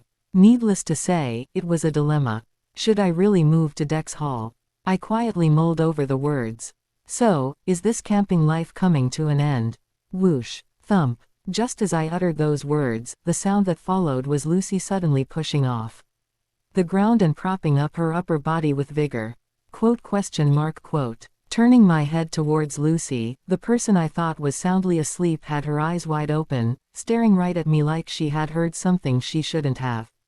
I could only shrug and ask what was wrong, meeting her puzzled look. Chapter 65. Lucy Mayrill 2. Cats, as a species, are all so unpredictable, they never play along as you want them to. Professor Flurbin's classes in monster ecology are quite popular. Not only is the content substantial, offering plenty to gain, but he is also generous with grades, which ensures his classroom is packed with students every semester. They may act all high and mighty, pretending to be too proud for affection, but the moment you're busy and pay them no mind, they suddenly cling to you and seek attention. It really baffles me how they only treat you like their owner when they're desperate. With his moderately long hair flowing down and his slightly unshaven chin, he presents the very picture of dandyism. No wonder he's so popular with the female students. During class, when he senses the mood dipping, he skillfully changes the atmosphere with various anecdotes, demonstrating his seasoned teaching abilities. Cats are all like that by nature. If you want to handle them as you wish, the best approach is to simply withdraw your attention. I'm sure there are students here planning to specialize in contract summoning or handling of magical creatures. When dealing with feline creatures, try it out. Rather than forcing yourself to win their favor and befriend them, take the stance of unconcern, and surprisingly, they'll be the ones to pander to you. To be frank, dealing with this is even harder than romance. Laughter and applause ripple through the class, signaling a successful lighten of the mood. Well, astonishingly, the study of magical creature ecology even includes examples of feline creatures. Let's see if I can pick out one such example. While student attention is high, he quickly transitions back to the main lecture content with ease. It's true that there's no match for Flurbin's lecturing prowess in the field of monster ecology. By now, I've caught up with the entire university curriculum, and my own study progress is even ahead of the program's pace. My once bottom-tier grades have soared, and now, looking just at written coursework, there aren't many students ahead of me. But complacency is not an option. Without a solid foundation in coursework, I won't be able to perform well in practical exams. My focus remains fixed on Professor Flurbin's class. That's all for today. Next class, we'll delve into the ecological differences between gremlins and ogres. You can use Volume 3 of Introduction to Magical Creature Ecology as reference material. It's available at the student library, or you can obtain it through other means if you prefer. Before ending the lecture, Professor Flurbin adds one more thing as the class time flies unnoticed. Oh, and Mr. Ed, could you come to my office after class? Being personally called out by a professor never sounds like good news. Feeling a sense of foreboding, I considered asking for the reason, but Flurbin beat me to it. There's been a communication from the university. There's something I'd like to discuss with you concerning the scholarship for university assistants. A surprisingly welcome piece of news. Do you know about the University Assistant Scholarship Program? Aside from Anise and Leon, there are over a dozen second-year students benefiting from it. It's the system where the students contribute to the university's workload in exchange for a discount on tuition, right? Yes, that's right. You're well informed. Despite his casual and easygoing appearance, Professor Flurbin is unexpectedly polite with students, always speaking in formal language. His surefire attitude suggests everything he does is impeccable, but one glance at his cluttered and disorganized private office begs to differ. Indeed, there seems to be no consistency to the man, neither in appearance nor in behavior. One can never tell if he's either stoic and serene, or carefree and liberal. Despite his looks, one might expect him to speak informally, yet there has been a financial issue at the university recently, but we've managed to extinguish the immediate fire. Now, we actually seem to be short-handed. There's a proposal to recruit more university assistants, so I was considering recommending you, Mr. Ed. It appears you have the will to participate. If it can alleviate my tuition burden, I'm definitely interested. Good. That's also what I'd recommend. It's bound to get busy with the immediate manpower shortage, but once things settle down, it will actually get easier. After all, we can't just cut loose the assistants we hire in haste, so, while you may end up dealing with some menial tasks, you'd receive considerable financial benefits. I could bridge a semester's tuition with the payment from Lortel's deal, but that's hardly a long-term solution. It sounds like the sale of the Sage's seal went according to plan. Then the question remains of what to do with the sealed book now in the hands of Elk Trading Company. I'll need to ponder what moves to make, but since Krebin won't likely sell it within a day or two, there's a bit of a breather. A visit to Lortel does seem necessary, though. In any case, this is an opportunity for you, Mr. Ed. Staffing doesn't always flow with workload. Even if there's an influx of workers during the busiest periods, they can't be easily dismissed once the university operations stabilize. Thus, Professor Flurbin is suggesting using this timing to secure as much of a tuition discount as possible. He might not seem it, but he's the type of professor who pays meticulous attention to each student's situation. Is the university really that short-staffed? It's not really something students need to worry about. Nonetheless, we do have a significant gap to fill. Interrupted by his words, I bite my tongue. The significant gap he's referring to has to be Professor Glast. Despite feeling perpetually buried in his research, he hadn't neglected his duties as a senior professor. He effectively handled research work, teaching, and administrative duties all by himself. Now, Assistant Professor Claire is handling his tasks in his stead. Given her limited experience as a junior faculty member, she can't fully replace him, so the university is distributing the workload among other senior professors and offering support by assigning multiple assistants. As Professor Flurbin gestures towards a corner of the classroom, a metal cage door swings open and a fawn-colored snake emerges, its tongue flicking as it slithers up his arm. I grimace but keep any complaints to myself. After all, the professor of monster ecology can surely control a snake. Assistant Professor Claire must be struggling quite a bit. But she probably finds some comfort in the competence of the assistants she oversees. Does that mean I'll be joining Assistant Professor Claire's team? University assistants differ slightly from general assistants. You wouldn't belong to a specific professor's research lab. Instead, you'd be considered external support for various university activities. What kinds of tasks will I be undertaking? You'd deal with nearly all tasks related to university affairs.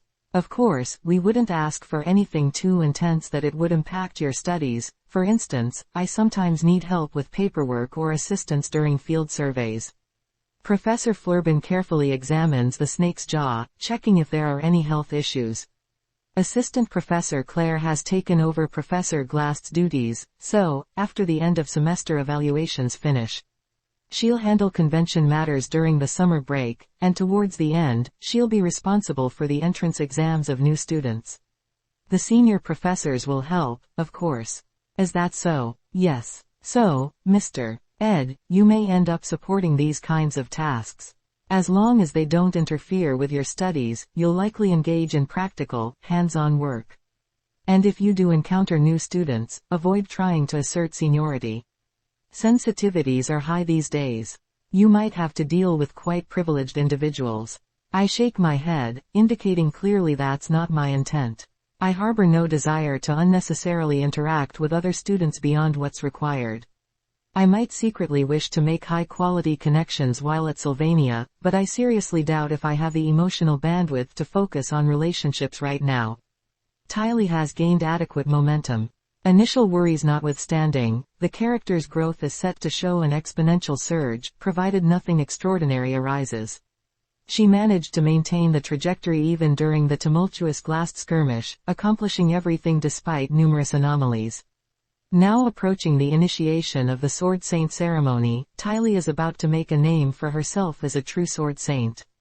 Perhaps it's time for me to pay attention to other matters, but these thoughts are cut short by a creeping anxiety. There's no downside to being thorough. Especially with the new students, there are a lot of sensitive matters. Most importantly, the Holy Maiden of the Telos cult is rumored to be enrolling. Professor Flurbin sighs heavily. Every school year has its student of interest, regardless of their prowess. For the first years, it's Penny from the Clarel Empire who captures the spotlight. For next year's freshmen, it's Clarice from the Telos cult. Clarice, the heart of Telos and the final heroine of less than Sylvania's failed equals, swordsman equals, greater than, less than Sylvania's greater than.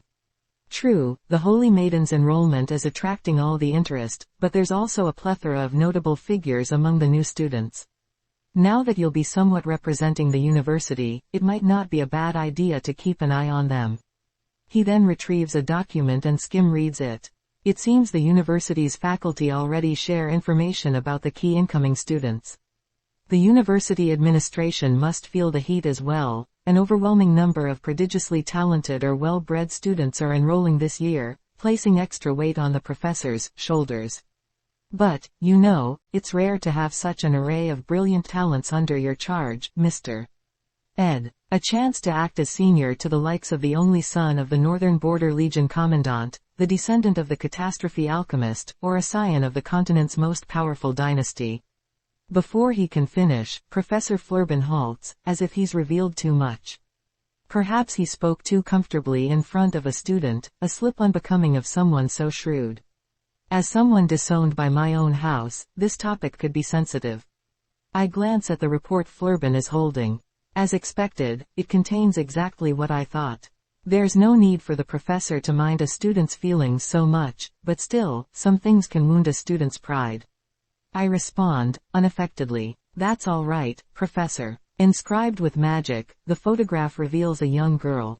Her luxurious golden hair embraces her upper body like folded wings. Her keen eyes and distinct features are strikingly reminiscent of someone. Although her nobility rivals that of ducal ladies, it's palpable. It would be impossible to even call it a kind facade in jest. Act 3, Scene 2. The Student Council President Elections boss, known as the lesser evil young lady. There was no need for surprise. Tanya Rothtailor's admission was something I had been aware of from the start. Asterisk. Hey, we're running low on firewood. I doubted my ears for a moment. Lucy, who would freely eat the jerky hung on the drying rack, lie sprawled anywhere in the camp for a nap, or occasionally stare blankly at the wind on the cabin rooftop when awake, was now suddenly making a productive comment. What? Isn't it obvious that we're running low on firewood?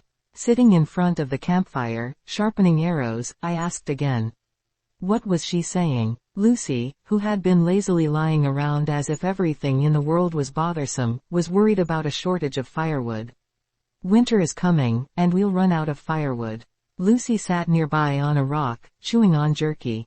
Well, more draped than seated based on her slouched posture. The voice was still drowsily murmuring as usual, but the content was nothing I could ever associate with Lucy. Well, that's true, but lately, we hadn't been focusing as much on gathering firewood. Originally, we had planned to stockpile in preparation for winter, but I was counting on moving into Dex Hall around the winter break, so I didn't think we needed that much reserve. Why aren't you hunting these days? Why this all of a sudden? Quote. You've always been so interested in my survival activities. Managing the camp was ultimately for a long-term life in the forest. As my mind started leaning toward joining Dex Hall, I became more negligent in maintaining the camp and establishing a long-term living base than I thought. While my decision wasn't fully made, entering Dex Hall seemed more and more appealing, especially since being closer to the faculty buildings would be advantageous for a scholar student. I considered explaining the situation in detail but doubted Lucy, who had consistently shown disinterest in me, would bother to listen. Her consistent indifference was met with my own, nothing else seemed like a viable response. After all, Lucy was a main character in the scenario. I had simply left her be as a natural disaster-level unpredictable variable. If I were to join Dex Hall, my contact with Lucy, a resident of Ophelius Hall, would lessen, potentially stabilizing the scenario. That was mere speculation, of course. Despite the puzzlement sparked by Lucy's sudden question, it seemed like I ought to respond somehow. As I was choosing my words, suddenly, the brush across the way rustled and a girl popped out. Hello, Ed. Shaking off leaves stuck to her skirt and smiling brightly, her uniform neatly arranged, and a cosmos-patterned embroidered shawl wrapped around her. I waved my hand in response, feeling glad to see Yenika, who rarely visited the camp. Our class is over for the day. Yeah. The late afternoon class with Professor Mary was cancelled. So, I came to take a break. She hopped over to the campfire and put away her oak staff with its neat twirl. Once winter break starts, I won't be able to stay in the camp either. I should come as much as I can. As she spoke these words, Yenika looked out over the camp's vista with a bittersweet smile. I've really enjoyed and loved my time here in this camp. Knowing that it's coming to an end, it feels somewhat lonely. The residence at Dex Hall isn't fully decided yet, you know. We might not even get in. But I'm using Dex Hall already. There are surprisingly many vacancies, and I'm sure you'll be able to move in too, Ed. Yenika wrapped the edge of her shawl and chuckled. I may not be able to come play at the camp much longer, but your environment is important too, Ed. If you decide to move to Dex Hall, let me know. I'll help if there's anything I can do. I don't have much to move, really. Most of my belongings are already there. True, the facilities will certainly be better than this shack. And since most of our classmates are at Dex Hall, passing by each other, we'll surely see each other far more often. Yeah, if we bump into each other at the student cafeteria, let's eat together. I tend to eat early, but if Claire can't make it, there are days when I eat alone. Anyway, I'll show you around the first day. Let's meet for breakfast for sure, and the study rooms require at least 2 people, so if you need more people, call me. Yuck. Sorry. As excited as she was, Yenika suddenly bit her tongue and wilted. Realizing her own excessive enthusiasm, she shrank in embarrassment, apologizing out of context like someone remorseful the morning after a drunken rant. Today has been full of good things for me. So I got a bit chatty, yeah. I'll lower the tension a bit. Sad thoughts. Quote. End of semester evaluations are coming up, and there's the student council elections during the break. I need to train more for the high spirit contract ceremony, yep. Busy, so busy, really busy. Pinching the corners of her mouth, Yenika's charming murmurs continued. I had nothing to add, so I just waited. Then, suddenly, she straightened up with an, right. Ta-da! She produced a crisp document from her chest. A Dex Hall application form. Yeah, during the application season, late submissions often get overlooked. So, it's best to fill this out in advance and ponder over it. Oh, you even took care of this for me. Thanks a lot, Yenika. I've filled one out before when resigning from Ophelius Hall. It's somewhat tricky to complete and the standards vary, so it's a hassle to do on your own. I've done it once, so let's fill it out together while I'm here. You can keep it, and submit it whenever you're ready. Given how stressful it could be to fill this out later, I truly appreciated her consideration. As I reached to take the form she offered, whoosh, someone suddenly interjected between Yenika and me, unanticipated. The view was blocked by a gigantic witch's hat, but it was easy to know who it was. Lucy. Even Yenika stuttered in surprise. With arms outstretched, blocking the way unexpectedly, Lucy was, inexplicably wide-eyed, drenched in cold sweat. Seeing this expression for the first time, I was momentarily taken aback. Lucy had shown no interest in Yenika at all.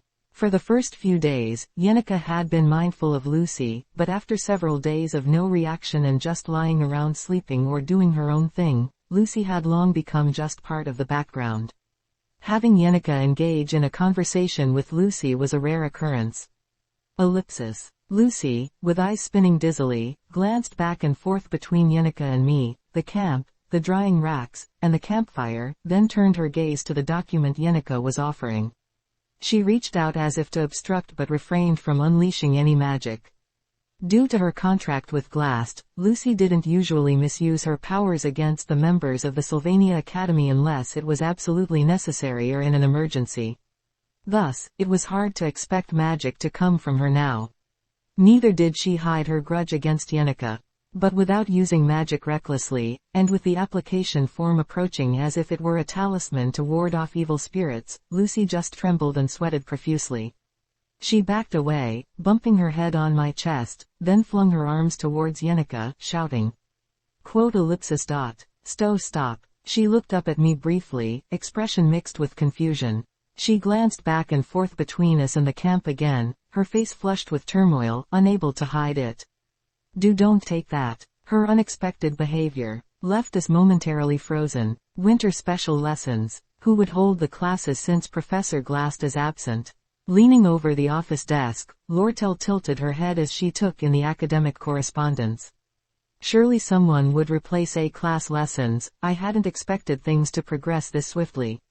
Well, I suppose there will be some free time around the holidays, so it shouldn't matter too much.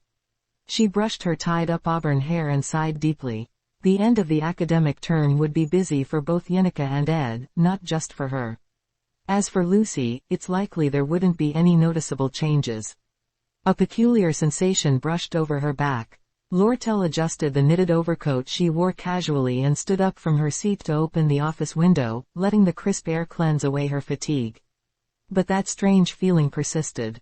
What is this? Why does it feel so ominous? She pondered thoughtfully as she took in the late fall panorama of Sylvania. Winter was coming. Chapter 67, Lucy Mayrill, 4. The winter night air differed curiously from that of spring and summer, devoid of the forest's inherent moistness. Instead, the chill that fills the lungs feels refreshingly crisp. The rustling sound of footsteps through the leaves teases my ears.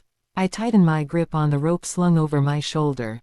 Initially, I considered crafting a rudimentary ladder, but as the depth seemed greater than expected, it would have taken a whole day to make. So, I simply prepared a rope to descend with. What brings you to follow me to such a place? There was something peculiar about today's conditions, I had that feeling. Lucy, still clutching the cuff of my sleeve, doesn't show any sign of change in her expression or appearance. Reaching the forest's edge, I can see the hole Lucy had made. It's less of a magical feat and more akin to a brute force assault, sheer magical power condensed and hurled forward. Thanks to that, the entrance hole isn't very large. Considering Lucy's small stature, no matter how much she compressed her mana, there was a limit to the size of the hole she could create. I tie one end of the rope to a nearby tree and throw the rest down the hole into the underground. The well-dried rope unfurls and plunges down, blazing a new path.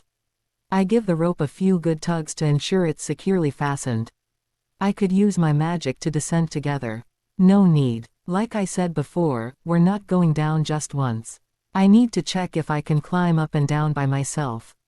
I can't always bring Lucy to the library with me. After telling her to follow me using her magic, I grip the rope and thrust myself into the abyss. Sliding down, the rope brushes against the wall. I concentrate, ready to brace myself against the inner wall should the rope slip or snap. The rope, however, is quite sturdy and unlikely to fail. Lucy, who should have gone ahead using spatial magic, oddly insisted on following me down the rope. Finally reaching the main hall of the library, I am greeted by almost total darkness. I must wait for my eyes to adjust to the deep shadow. Eventually, I make out the aftermath of the damage caused by Lucy's magic. Most of it seems buried beneath the marble that supported the inner walls, but plenty of magical engineering equipment and recipes appear to be intact. There's no need to gather them all now. Since the entrance to the secret research chamber has been sealed, no one will be coming to this library anytime soon.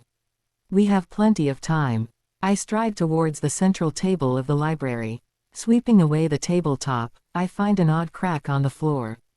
Prying it open reveals a keyhole. Lucy, who had been following me closely, tilts her head in curiosity. Why hide a secret vault here and manage a separate key for it? I wonder. Inserting the key I retrieved from my pocket, the stone twists clockwise with a clanking noise, and the marble floor starts to slide open. Whoosh! A gust of wind erupts from within as concentrated mana, once contained in the closed space, is suddenly released. Steeling myself against the shock, I focus my gaze and, a small golden magical engineering object catches my light, no larger than a thumb. Panting slightly, it's a given that climbing back up would be more taxing than the descent. I tug at the rope and push off with my feet, sweat beginning to pour down as I ascend. Despite Lucy's offer to help, I declined. It would defeat the purpose if I didn't try to climb up on my own. I consider the effort a part of my physical training as I pull myself up the rope. Lucy hangs from the rope above, looking almost casual due to the weight-lightening spells she's cast on herself. It seems climbable enough. The library's underground depth wasn't as profound as I'd anticipated. Thanks to the physical training I'd maintained over the past year, the climb, although exerting, wasn't overwhelming. If I felt fatigued, I simply rested against an outcropping, gripping the rope tightly. Nevertheless, using the rope as a regular means of transport seemed impractical. I would need to either make or acquire a proper ladder in time. And perhaps now was the time to collect the magical engineering materials I asked Lortel for. Could I manage to get a decent ladder thrown into the bargain as a service? Considering these thoughts, I knew the merchant wouldn't give anything away for free. We're almost out. The outside is close. Okay, I know, phew. Wiping away sweat, I draw a phoenix-shaped ring from my pocket. The legendary gold phoenix ring, crafted by magic of the stellar realm. It twists the timeline, allowing future mana to be accessed in the present. Glast's golden phoenix ring. Grade, legendary usage, unlimited manufacturing difficulty, 4.5. Sensitized to Ed Rothtailor. The magical device allows you to twist the timeline and draw future mana into the present. Imbued with stellar magical power and advanced time magic, the legendary magical engineering object, Golden Phoenix Ring, drastically increases the wearer's mana for a time. It enables the casting of spells that would normally exceed the body's mana reserves. After using a spell that demands beyond the maximum mana capacity, there is a long period wherein mana becomes suppressed relative to the excess used. Once suppression begins, the ring's power cannot be utilized until it's lifted. I think I understand why this magical engineering object was clandestinely stored in the library and why the key was kept separate. I look up at Lucy. Is she motivated by curiosity, or does she remain uninterested as usual? Her expression obscured by the combination of moonlight and stars leaves her thoughts ambiguous. Being able to borrow mana from the future theoretically allows for the use of high-level magic right away, but the consequences combat incapacitation proportional to the borrowed amount. It essentially becomes a last resort trump card for urgent use, or alternatively, a means for personal enhancement during peaceful times. If I could temporarily surpass my own limits using this artifact and repay the borrowed power gradually, it might be an advantage. For example, for spirit contracts. This could explain how Professor Glaston could handle so many spirits despite his relatively low spirit affinity. Ultimately, the core of spirit affinity lies in mana efficiency, the effectiveness of mana use within spirit magic. Adequate innate mana is essential. No level of affinity or efficiency matters without it. Yenika has both high mana and affinity, hence her almost nonsensical command over numerous spirits, a truly blessed constitution. The ring would help overcome the barrier to high-level spirit contracts commonly hindered by an innate shortage of mana. If I could manage the contract by temporarily accessing future mana with the magical ring, I could slowly replenish what I've borrowed. A reckless but simple calculation. If I abstain from using mana for just a month or two, I could likely form contracts with high-tier spirits. Of course, the risk for a mage unable to cast even basic spells for such a period is immense. But fortunately, the winter break is approaching, offering a relatively low-risk opportunity for such schemes. Ultimately, this is akin to taking a loan of mana from the future, and whilst everyone else is restricted by their maximum mana capacity in making contracts with superior spirits, I alone could break through that barrier, an overwhelming advantage. It's as if everyone else can only buy a house with cash, while I alone could take an interest-free loan, if that isn't too impoverished an analogy. In essence, this artifact wields the power of stellar magic that twists the stream of time, an action not just anyone could undertake. A treasure that serves as a resource for critical moments or everyday enhancement. Even if the entire library was scoured, likely no object more precious would surface.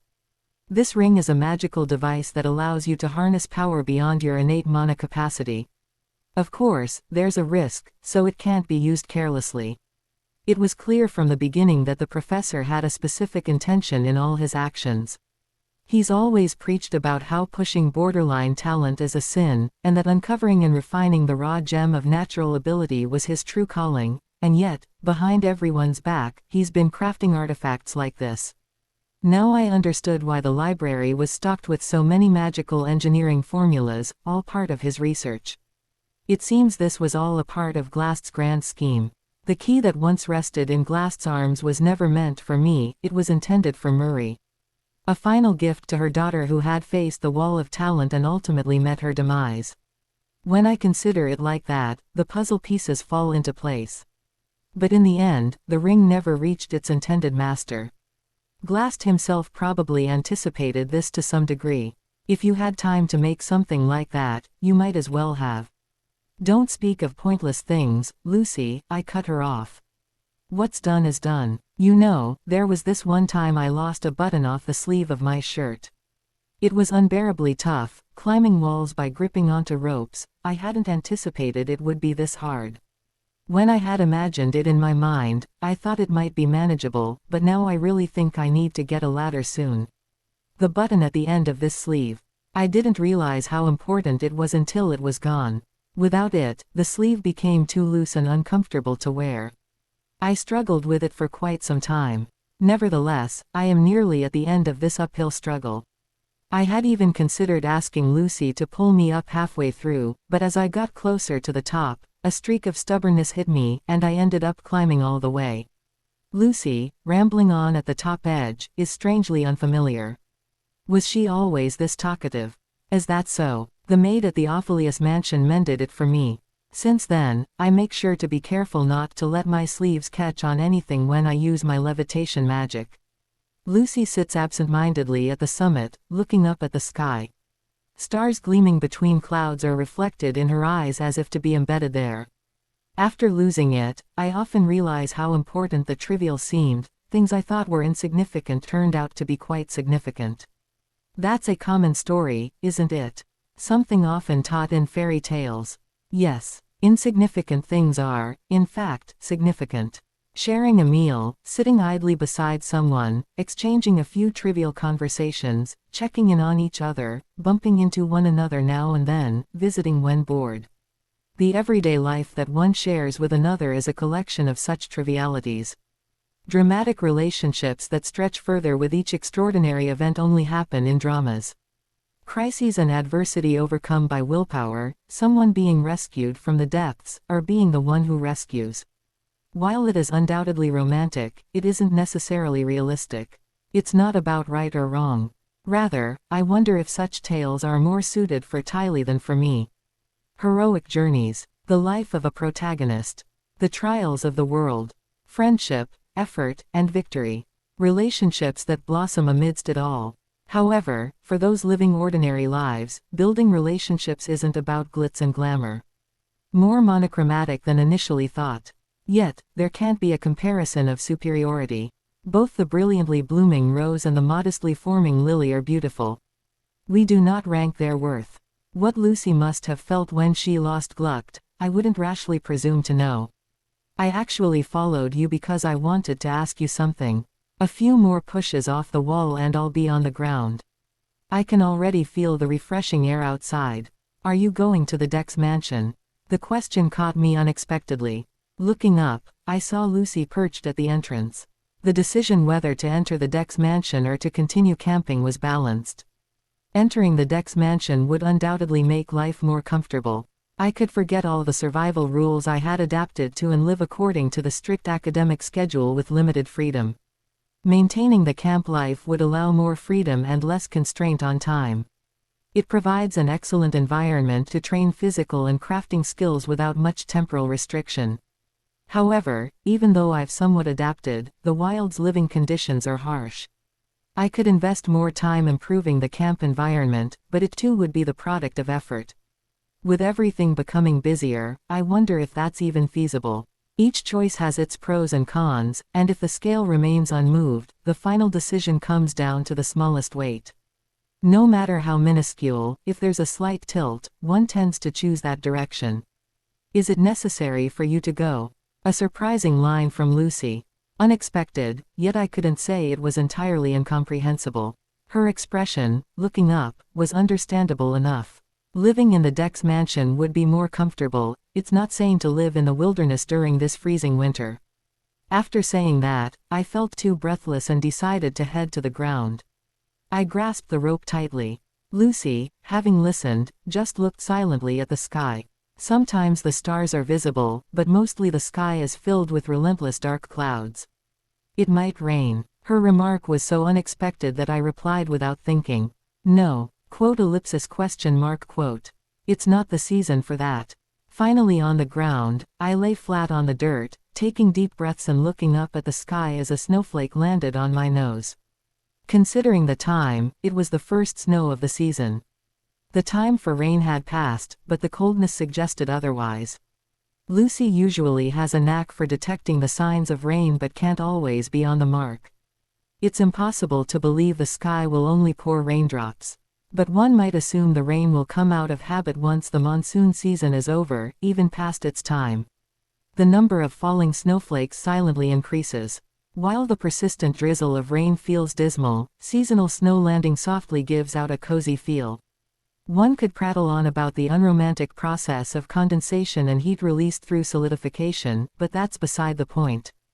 The battering rain and the softly falling snowflakes are undeniably different. By the way, I spoke quietly to Lucy, who was still watching the snowflakes fall. I've been so busy lately, I haven't secured enough firewood for the winter. At my comment, Lucy sharply turned to me, meeting my gaze. I can't handle it all alone, so help me out if you have time. Didn't you say that we're running short on firewood? Really? Whoosh. Thump. Lucy pounced on me as I lay sprawled on the ground, fixing her hat with one hand and leaning in close with her face. Really, I've completely adapted to camp life. If we can just improve conditions a little more, living here will be much more advantageous. At that, Lucy lifted her upper body and looked up at the snowy sky. I doubted my eyes. In no scene or route had I ever seen it, Lucy's lips curled upward so conspicuously. I was utterly stunned. Act 2's cleanup was over, and now we were moving into Act 3, where the trials become larger. As I close my eyes, a truckload of thoughts comes to mind.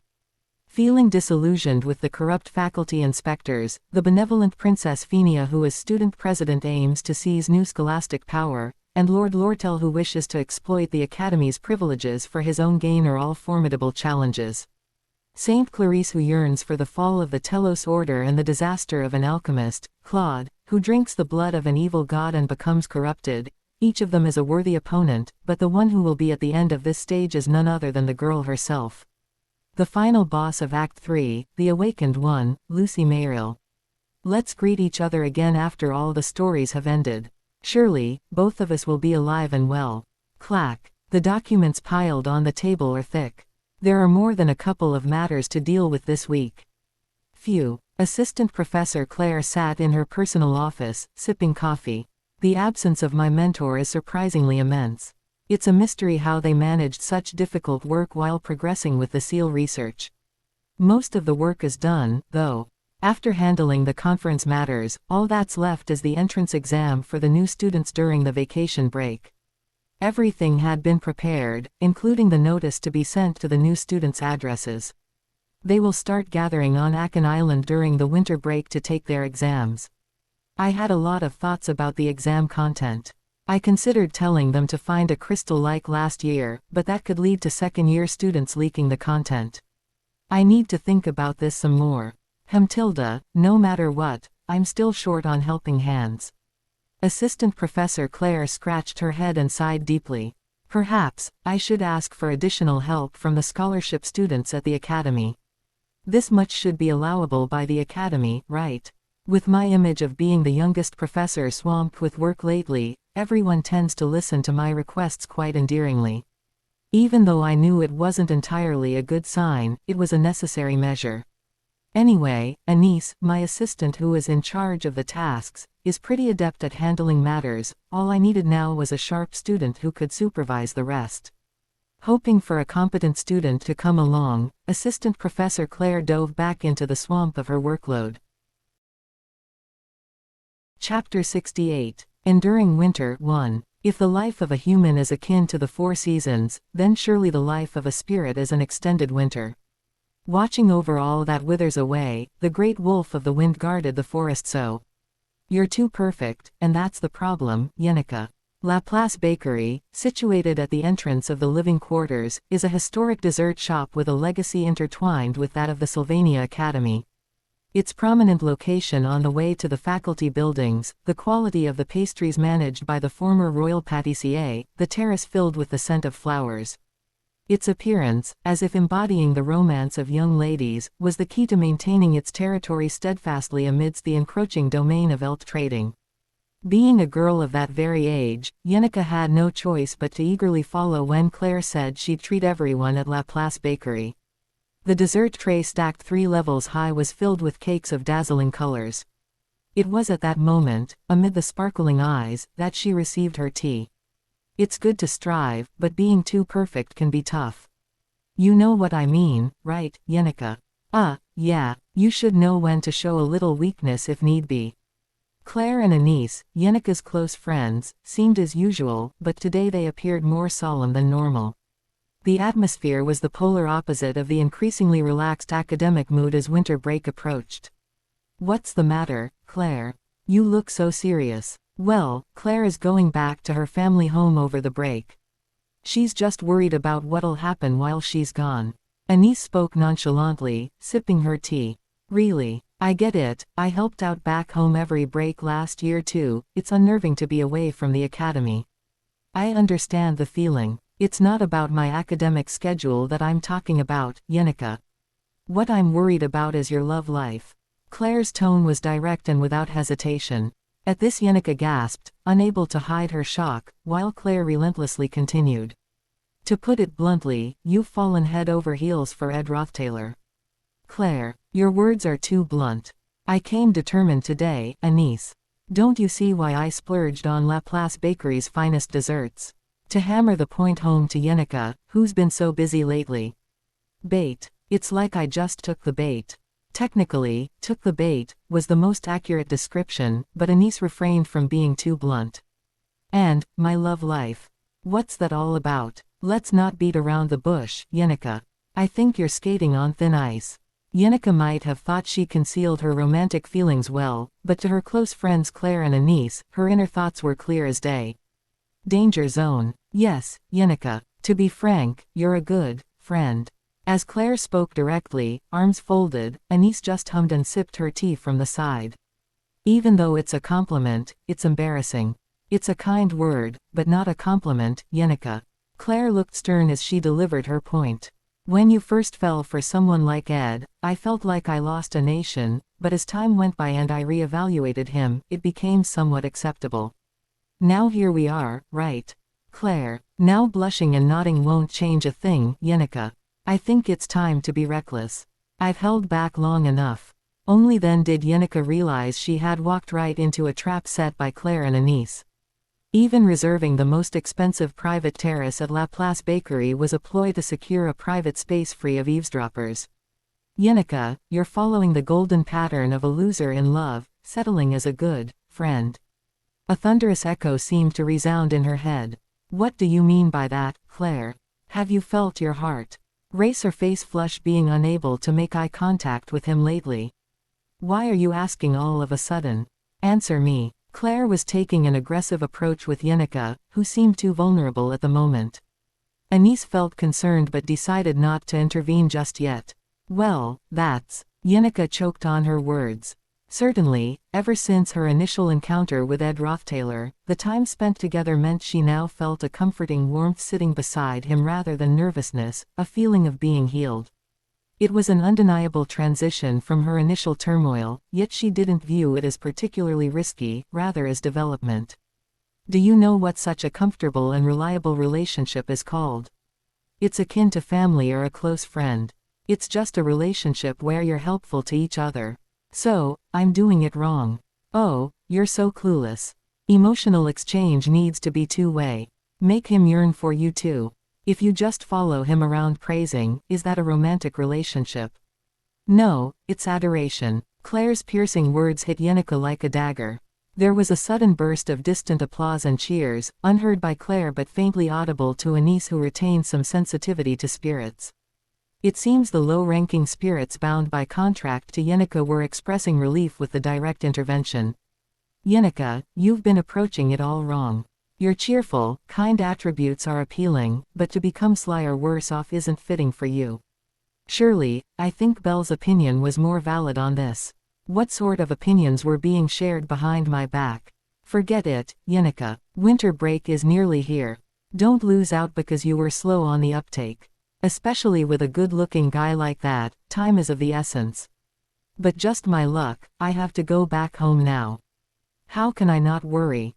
Huh. Claire vented her frustrations, and Yenika could only sit cross-legged and listen. She didn't understand why she felt chastised, but the mood seemed to confirm it, so she remained quiet. Above all, Yenika trusted Claire. Claire is educated and skilled in human relationships, she must be right. Yes, Yenika, listen to me. Approaching the end of her tether, Claire's concerns were mounting. Lately, it's clear, Yenika, you're utterly lacking in the art of allure. This calls for a change in tactics. Oh. Unable to refute, Yenika fell silent. Having the skill to tantalize and keep someone on the edge with one's affections is more the purview of a girl like Lortel. Yenika knew too well that mimicking such behavior would yield less than fruitful results. It means, Yenika, you need to learn to play the helpless card, Claire said. What do you mean by that? Listen closely, Yenika. You need to seem a bit pitiable. Yenika might seem bubbly and light-hearted on the outside, naive and whimsical. She has her flaws like being terribly directionally challenged or peculiarly timid at times. But on significant matters, she's unexpectedly solid and immaculate. She manages herself well, works hard, is altruistic, surprisingly tolerant. Add her popular appearance, academic excellence, and strong abilities to the mix. As proud as one can be to have such a perfect friend, at this point, that's not always an advantage. Listen and emulate, Yenika, Claire said severely, looking directly into Yenika's eyes, emphasizing each word. Protective instinct. Protect. Protective instinct, Claire repeated. Swallowing hard, Yenika echoed the words tentatively. Guys are all the same.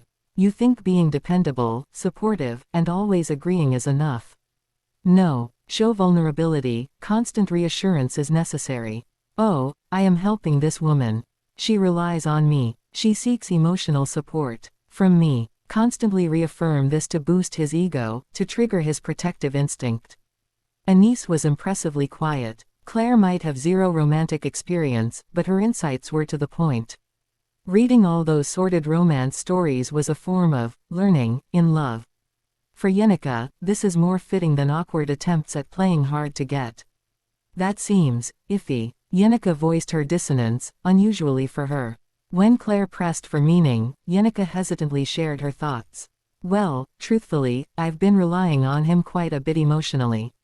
Ed was her source of solace in her otherwise precarious academy life.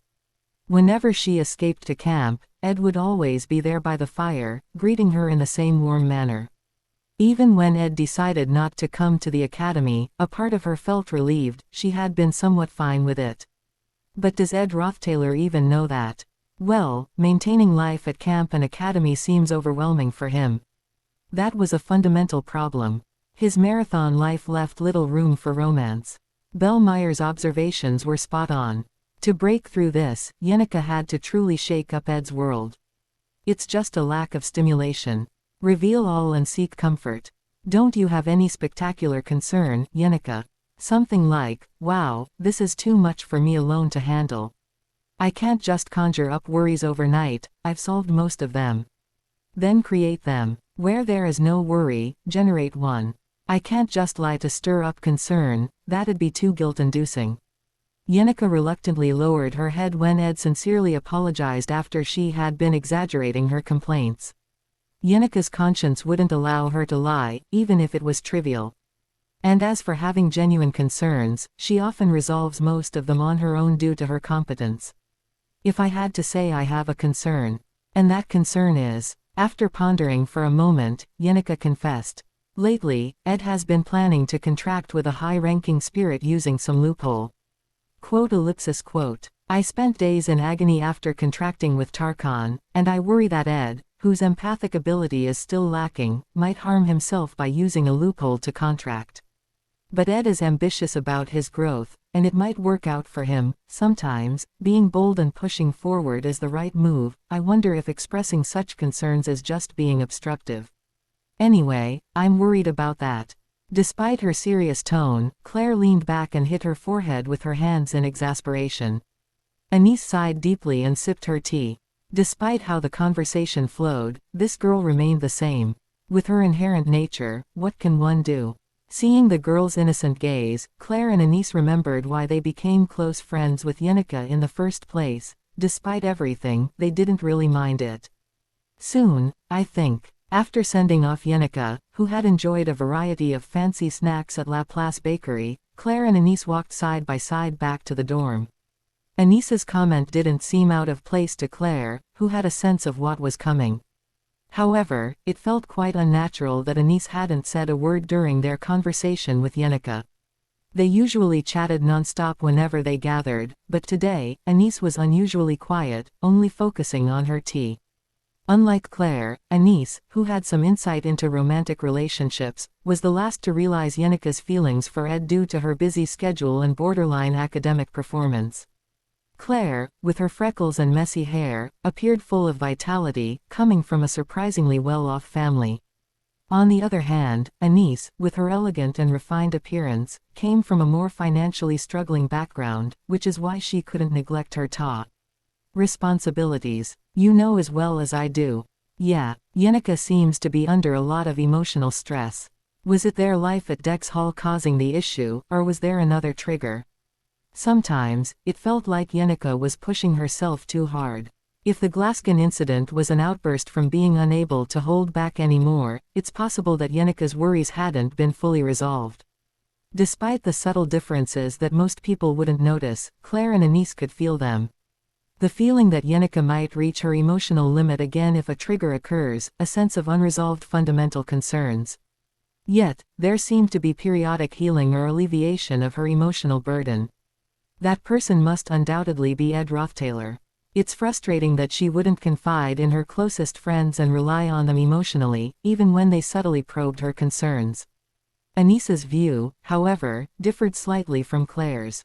Claire might have noticed Yenika's affection first and changed her opinion about that man after talking to Belle and the faculty members, but my opinion is different.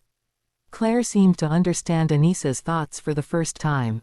The reason Anise had been quiet, sipping her tea during their argument. I'm still not sure if that man can be completely trusted. Really, just because his reputation has improved doesn't mean it's less worrying. But more importantly, the decisive reason is. Anise formed a square with her thumbs and index fingers, framing people's faces as they passed by. Facial features. Quote. He has the face of a playboy. Relying emotionally on a man known for being frivolous with women will only end up hurting Yenika. Considering whether to object to judging someone based on their facial features, Claire found it hard to argue when recalling Ed Rothtaylor's appearance. The fact remains a fact. Still, it's a bit much to judge based on facial features alone. As if reading Claire's mind, Anise immediately responded. Maybe we need some verification. At least to confirm he's not the promiscuous type. How? What else can we do? Anise undid the ribbon tying her hair back, letting her chestnut-colored hair fall to her shoulders. She blinked her moderately long lashes and gave a naturally coquettish laugh. Wow, really? Aren't you overdoing it? You're not usually so thick-skinned. What grand technique would it take? If he really is frivolous, a little flirting should be enough to bring him over, right? And if he does fall for it, and you're convinced he's frivolous, then what? With her characteristic aristocratic laugh, Anise said matter-of-factly, then, I'll have to take responsibility and tear him away from Yenika. Scary. Claire and Anise didn't always agree, but she didn't expect them to take such a strong stance. Their love for Yenika was always consistent, but the methods were different. Anise, you hardly interact with that man. I heard he's elusive, not even living in the dormitory. Well, just because we don't meet often doesn't mean I can't charm him. It's easier to flirt when you spend a lot of time together, true. But don't worry, Claire.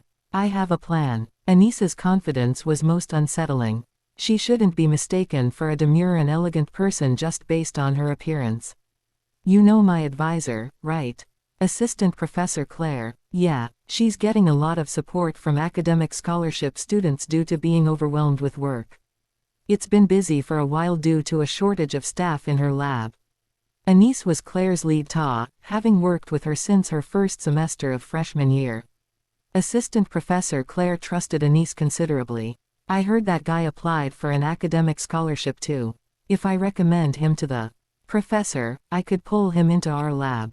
Especially since we're getting a generous allocation of staff these days. Quote. And it's perfect timing. We need help with conference paperwork and the practical tasks for the incoming freshman placement exam during the vacation, killing two birds with one stone. Saying this, Anise nodded with determination. Claire looked at Anise uneasily. Was it really a good idea to go home this vacation? Would she return to find a whirlwind of changes in their relationships? Was it right to bring Ed Rothtaylor into Claire's lab for such trivial reasons? She couldn't shake off the thought. A new creation. After making grooves in the wooden plywood and fitting them together, then securing with rope for additional support, the wall was erected upright. It served to block wild animals from approaching the camp and somewhat insulated against drafts. Crafting difficulty. 2.5. Your crafting proficiency has increased. Winter had arrived. The once cozy snowflakes now seemed a disaster as they accumulated. Starting from the morning, clearing the snow along the camp paths and raising the walls to block the wind, it was already midday. It had been a while since deciding not to overexert due to the workload. Planning to rest in the cabin after heating it up a bit, I lay down for the late afternoon. As it would get too cold at night, I decided to wake up around dusk to finish gathering fuel and food. The cold weather, at least, was good news for food preservation. Tomorrow, I'd have to attend to my duties as an academic scholarship student. The workload wasn't physically demanding and didn't take too much time. Paperwork could be done after returning to the dormitory. Well, as long as survival at the camp could be managed alongside, it was fine. There was a lot to do. I had to check on the magic engineering supplies at the Elk Guild branch near the dormitory and also check my end-of-semester grades. The camp was fine for now, but regularly clearing snow was a heavy task. Not just the cabin roof, but the makeshift shelters and outdoor facilities risked collapsing under the snow's weight. Regular checks were necessary. Still, having received a partial tuition waiver through the academic scholarship, and negotiating the rest by forfeiting dormitory residence rights, had settled my tuition fees for the next semester. It was a huge relief mentally, making me feel much lighter these days. I even spent a bit to replenish supplies, making camp life more manageable. It wasn't like the early days when I had to live frantically day by day. I stopped dividing my day into hourly segments, instead loosely planning it into 5 parts. Morning, noon, afternoon, evening, and night. Though still busy, compared to before, it felt heavenly. Waking up in the late afternoon, Lucy was sprawled on the blanket. She lay across from me in a cross shape, deeply asleep. The gentle sound of her breathing suggested she had no intention of waking up. Quote. I considered picking up Lucy and tossing her back into her designated wooden shelter, but it seemed too harsh for such a cold winter. Although all sorts of protective magic wrapped around Lucy meant the cold was hardly an issue, it still felt wrong. Leaving Lucy on the cabin bed, I stepped outside, refreshed by the cold air. Taking a deep breath, my breath misted in front of me. The crisp winter forest air instantly woke my senses. Time to get moving. There's always a risk to bear. Hesitation only leads to missed opportunities. There wouldn't be a better timing than now. With that thought, I pulled out a ring engraved with a golden phoenix from my pocket. Clenching it in my fist, I held it close to my chest. Are you listening? I wasn't sure if anyone was there. But I boldly called out the name. Merylda. The wind blew. Despite the chilly winter breeze, there was a strangely comforting feeling. Chapter 69. Winter Survival 2. It's all about the natural talent for people's blessings. It's unclear when Claire, the associate professor, will earn her full professorship.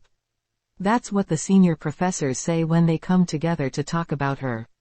Certainly, a relatively liberal mindset is something commonly seen among young, newly appointed professors, but Assistant Professor Claire is exceptional even among them.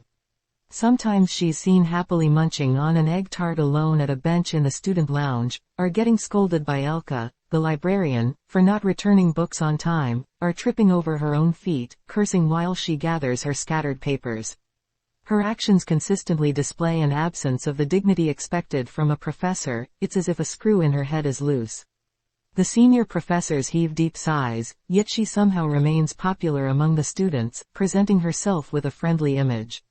Of all things, when it comes to attracting good people, people's blessings, she is unrivaled, even among her young peers. From her student days through to her graduation, master's program, and teaching course, for some unknown reason, she has always been surrounded by the very best mentors. Monster ecology expert Professor Flurbin, the leading intellectual in Saint Studies Professor Glast, to the heretic of elemental studies, honorary Professor Lenu, she has been blessed with guidance and teaching from such a range of scholars during her academic journey. It just so happened that, coincidentally, all her professors were people of stature. After being employed as a professor, she was assigned Professor Glast as her mentor, and she gained plenty of practical experience by being handed various key tasks. It's not just her professors. Her assigned students too, follow the pattern and are likewise outstanding. While Claire, the associate professor, is indeed brilliant academically, excelling in studies does not necessarily translate into great practical skills. Once you're involved in fieldwork, as part of your teaching duties, you enter a realm entirely separate from academic knowledge or learning ability. In short, you need hands-on ability. Naturally, for someone like Assistant Professor Claire, who is more academic than practical, this sort of savvy doesn't exist. Usually, such people get beaten up by life's struggles and accumulate nothing but stress, often becoming utterly helpless. But her luck with people remained steadfast. Even amongst the professors, rumors swirled, and there was a veteran teaching assistant whose practical ability had been proven, whom everyone secretly wished to sneak into their own research office. A second-year student who was regarded by even the veteran academic office staff as the best advisor, one who gets things done like no other. And that's because Anise Halen is there as the lead assistant in the research room. Anyway, one is born with people's blessings or not. Share some of that fortune with me, too, the senior professors would grumble enviously. Wow, what's all this? It's heavy. Do you need help? No, it's okay. I appreciate your concern. She brushes her abundant hazel hair out of her face and offers a graceful smile, reminiscent of a well-bred young lady. The boy from the combat department who offered to help Anise is taken aback by her demeanor, causing hearts to flutter, but Anise skillfully slips away. Those documents aren't exactly meant for public eyes. She seems to have handled the situation smoothly. Leaving the classroom building, Anise heads to the research building, greeting acquaintances along the way as she enters a room on the third floor holding an armful of papers. It's now become more familiar than even her dormitory, the personal research office of Assistant Professor Claire. She has at least 20 minutes before the room's owner arrives. She must have gone for snacks at the bakery after her afternoon classes. Bang! Anise takes a quiet deep breath after setting down the stack of papers on the main table of the research office. It feels like she's switching a mental gear. It's time to set aside her dignified and elegant persona. Assistant Professor Claire's personal research office is impeccably tidy, a stark contrast to her own sloppiness, all thanks to Anise. She ties her hair up and rolls up her sleeves after removing her uniform jacket. She rapidly checks off the day's tasks in her mind. Verify the Elemental Society's submission documents, organize the Basic Elemental Studies coursework submissions list, change the ink in the grading pens, dispose of documents whose retention period has expired, check the academic security officer, review the teaching evaluation schedule, arrange the holiday schedule, assist with drafting the plan for the orientation test for new students. While prioritizing her tasks, she sets up a pot of water, anticipating Claire's imminent arrival with snacks, expecting her to suggest having tea with a bright smile. The first order of business is to organize the collected documents. She has gathered information from the student library, Tris Hall administration, and the dormitory duty office. It revolves around Ed Rothtaylor. The compiled information was nearly stocking level, not something to casually share with others. She plans down to the minute. She's got 20 minutes before Claire arrives. Until then, she'll check everything she needs from these documents. While the water boils, she can replace the pen ink and clear out the paper disposal bins. All the while, she absorbs the information. She aims to instantly analyze the individual and background known as Ed Rothtaylor. The Rothtaylor family, a powerhouse in the Clarel Empire. Second of 3 siblings, with an older sister, Arwen Rothtaylor, the eldest brother, Ed Rothtaylor, and the younger sister, Tanya Rothtaylor. The eldest, Arwen, died during childhood. They have poor relations with the Kylie dukedom. That kind of external information may not be useful. Where is the history of the Rothtaylor family? Ah, here it is. Considering the current age of Ed Rothtaylor, the ladylike appearance and manners are just a mask. In reality, she is the student assistant who is the most excellent in practical work and the top advisor. In information gathering, decryption, processing, organization, analysis, and conclusion drawing, she commands respect from seasoned professors. According to his birth year, the successful usurpation of the headship by Creben Rothtaylor and the official declaration of successorship at the age of 2 would mean he has been pampered ever since. The arrogance and sense of entitlement are likely strong. At around age 5, Creben received baptism from the Telos sect. Maybe this guy got it at the same time, so he could be religious. At 8, he officially began his education on courtly manners, so by 12, he was probably taking other lessons. But seeing the abysmal grades, he doesn't seem to be overflowing with talent. Quote, Anissa's survival as a student assistant and a scholarship student is her ability to analyze and organize information, optimize and improve workflows. Upon entering the academy, when her family stumbled, and she had to stand on her own feet, Anissa had to survive. To stay afloat in the aristocratic Sylvania society despite her impoverished situation, she had to adapt by any means necessary. The survival ability of adapting and living even when cornered is what she sees in Lortel Caheln. Although she's 1 year his junior, she respects Lortel's ability to build his tower of gold from a swamp of poverty and destitution. Of course, Anissa wasn't born with the ability to see through the flow of money or sniff out the scent of gold. That kind of talent is truly a blessing from the heavens. However, Anissa has her own way of doing things. Don't worry, Yenica. Anissa will get through, she reassured herself, focusing her gaze. Suppressed environment, high-pressure beliefs indoctrinated. Every human being can be patterned. By analyzing the environment and disposition one has lived in, one can even penetrate the unseen psyche. That's the innate ability Anissa possesses. If you consider his family background, it's certain he was raised without want for money. Yenica Faylover is the only anomaly. A precious friend with whom Anissa can interact without any pretense. To Anissa, who must stretch each day thin to survive, such a transparent friend is more valuable than gold. She can't allow such a friend to waste precious affection on a seemingly worthless man. He shows no academic talent and hasn't exhibited extraordinary abilities elsewhere. Likely lacking in self-assurance. Dominant in his actions, but tends to avoid responsibility. Prefers yes men than constructive exchanges. Most likely favors a compliant and bright image of a woman while hoping they're not too competent. Desiring a platform to show himself off, yet hoping it won't be bothersome, more comfortable in human relations that can be disposed of when required. Naturally, prefers good looks, used to fancy things. He must like expensive items, but paradoxically such types may find plainness attractive.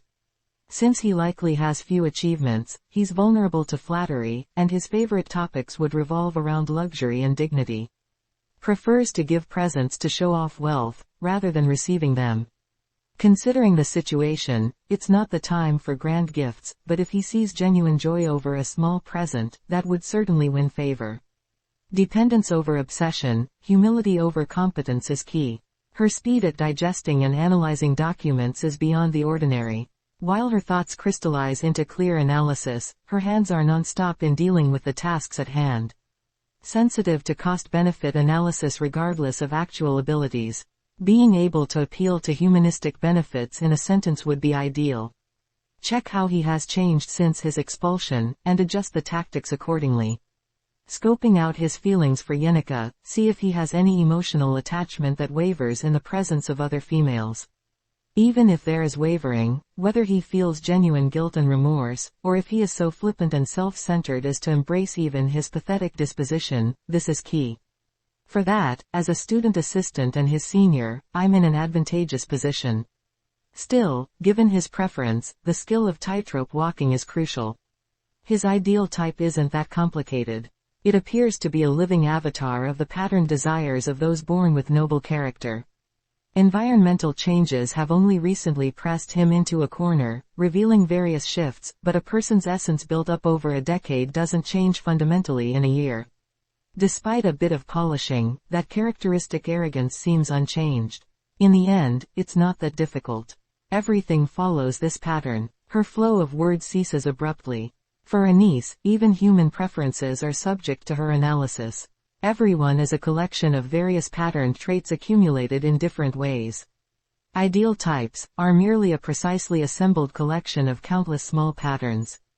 Winning someone's favor and sparking deeper emotions are too easy for her. Manipulating human sentiments is hardly different.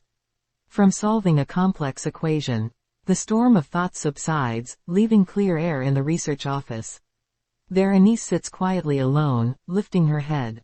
It would be good to practice a bit. Human relations are ultimately all about keeping up appearances. Winning someone over is just about swapping the right mask for the situation. At least that's how it has always been for Anise, with the exception of just two people, Yenika and Claire. Bang! The research office door opens, and Assistant Professor Claire enters with a lively greeting. Hello Tilda. As usual, you're already here, Anise. You're always so diligent, she remarks cheerfully, laying a bakery tray on the table. The documents on Ed Rothtaylor that Anise analyzed had already been sorted and tucked into a drawer corner. I brought some Mont Blanc from the Laplace bakery Tilda. Let's eat before we start. Claire offers the Mont Blanc plate with a wide, contented smile. Wow, you already prepared the tea. That's so like you, Anise. Anticipating that I'd bring snacks, whoa, careful. She nearly spills her tea in excitement, which could have scalded her hands with the boiling water. Given Claire's usual clumsiness, the astute Anise would typically be the one to caution her to be careful. However, Claire, who was on the verge of apologizing with a laugh, notices something different. Ah, are you okay? Huh. Taken aback by a strangely gentle tone, Claire tilts her head. That's a relief, you're not hurt, I'm really glad. Although Anise looks no different than usual, something incommunicably off puts Professor Claire ill at ease. He nodded. When a policy was set, it was his very nature to immerse himself with all his might towards that sole point. It was the survival policy that Anise had steadfastly upheld in a life almost akin to the wild. I think I'm going to go down to my hometown for this vacation. Why? Is that librarian, Elka, going home too? How did you know? Zix jogging through the forest at regular intervals had now become a routine scenery. Every now and then, he would drop by the camp to praise the cabin or unravel some chatter about academic life and then head back. Today was no different. Zix, sitting opposite the campfire and twisting his body this way and that, seemed to have gotten stronger compared to the beginning of his freshman year. Undoubtedly, Zix must have gone through various trials too. It's because I'm in a position where I live off Elka's house, so if Elka goes back, then I can also return. The people at Elka's mansion aren't kind to you. It's not exactly like that, but, to tell you the truth, I want to spend time with Elka the most. Zix's sincere affections were not a recent tale, so it was only natural that he would speak so directly after all this time. Will you be staying at the camp during the vacation as usual, Senior Ed?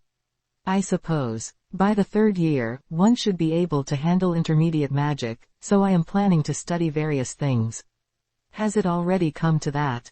Just a year ago you were at the basic magic level, weren't you? Zix was doing push-ups without a shirt on despite the cold weather. What could he possibly want to be when he's training all day long at such an age?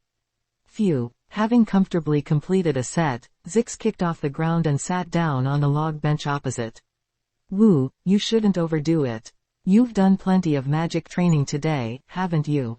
Magic training? Yes. I can't feel Senior Ed's mana at all right now, so I wondered if you had trained it until it was depleted again. Being mana choked like last time and collapsing isn't good for your body. I opened and closed my fist in front of one eye several times. There's a reason for it.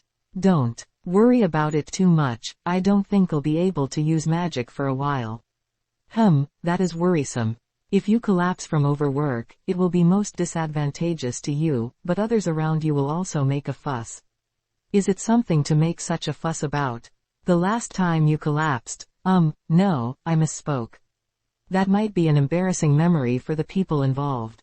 It was as if Zix's mouth had been sealed, as he trailed off his sentence. When I collapsed previously, Zix had taken responsibility and looked after the camp. Thinking about it, it feels like I owe him quite a bit. You also seem to have a fever, are you sure you're not seriously unwell? There are circumstances for everything. I'll manage on my own, so don't worry. If you say so, then it's not my place to meddle any further. The best aspect of Zix is his coolness. Perhaps because he had lived a free and wild childhood, he never pokes and prods unnecessarily about matters that don't concern him. It's certainly convenient to simply accept it with, there's a situation for everything, and move on. Oh right. AILA was asking about you, Senior.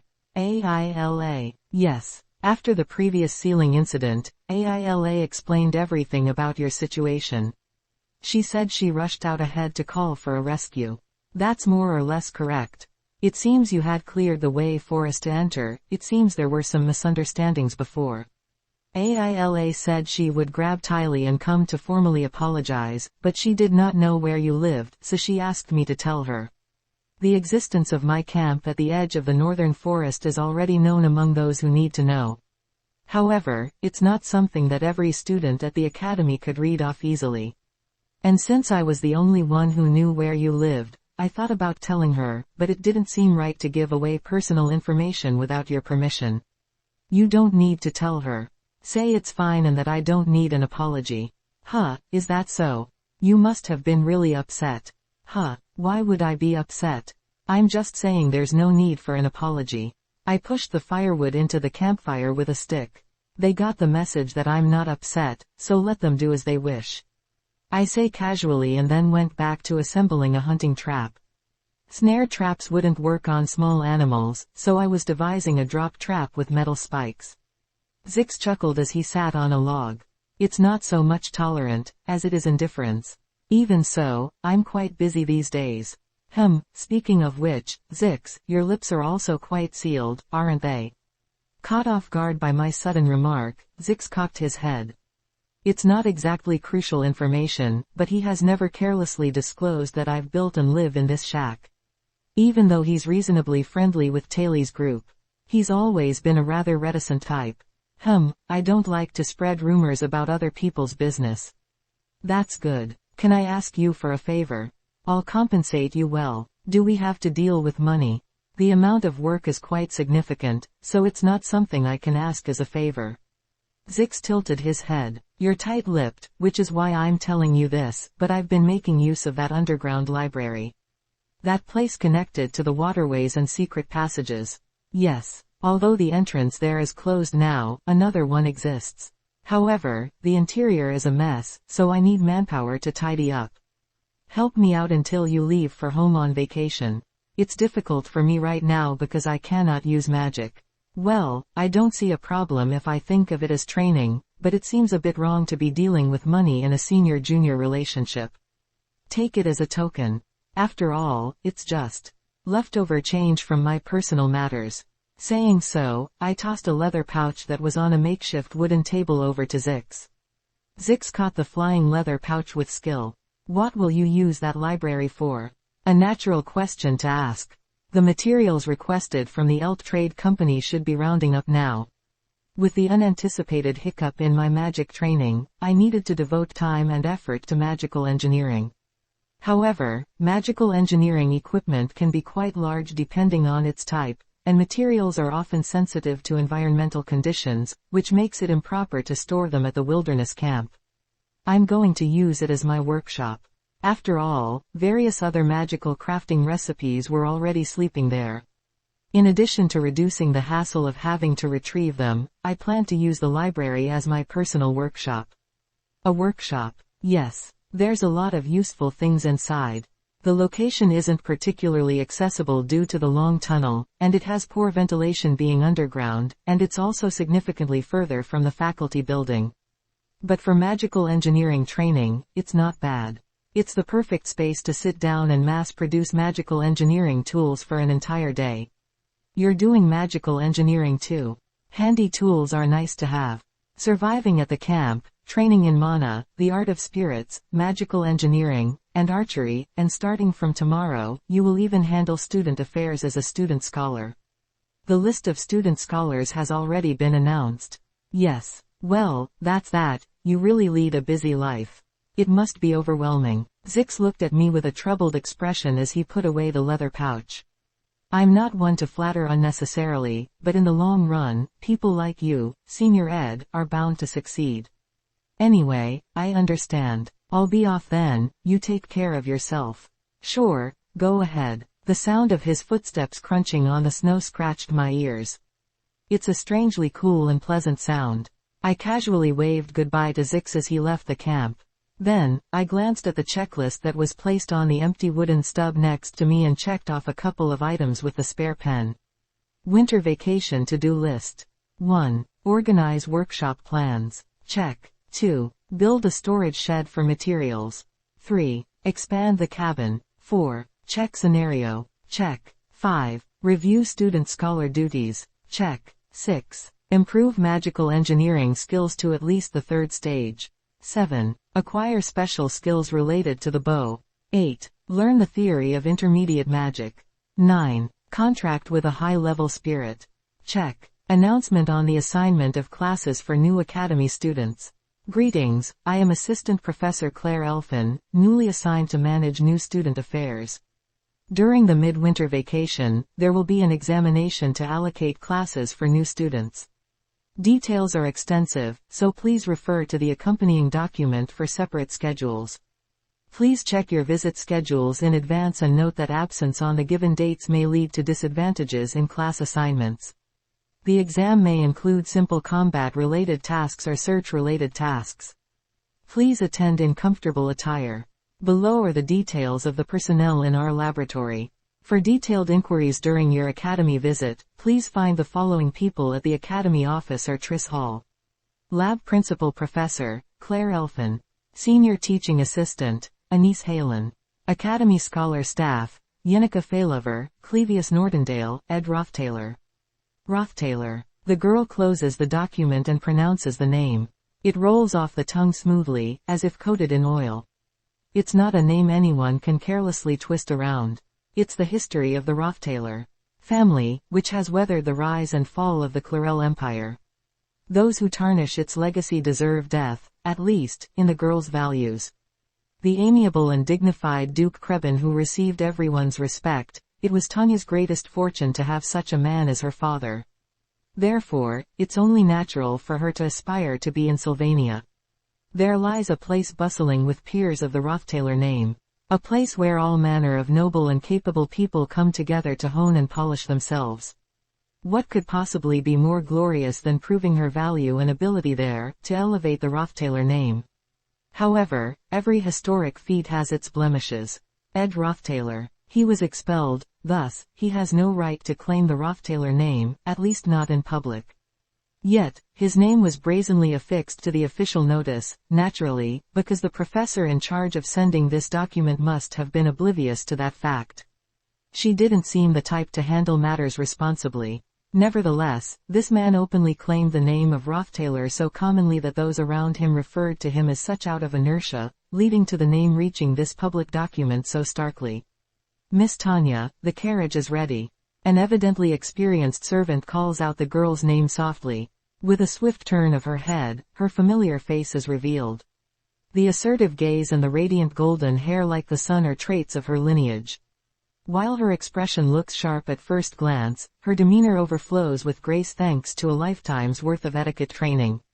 Indeed, she is worthy of being called a lady. However, her arrogance, sense of privilege, and elitist thinking naturally follow, given the nature of her family's environment. I need to see father. Sylvania is full of stars. Tanya admires the noble and dazzling talents. Although she has never met them face to face, the rumors alone allow her to gauge their greatness adequately. The Clarel Imperial Princess, the de facto ruler of the Elt Trade Company, a spirit master who handles high-level spirits at a young age, an alchemist student who produced the elixir of marking, a wild beast that commanded the northern grasslands, the sword demon of the Nortondale family, a warrior who wields the sword saint's arts, and so on.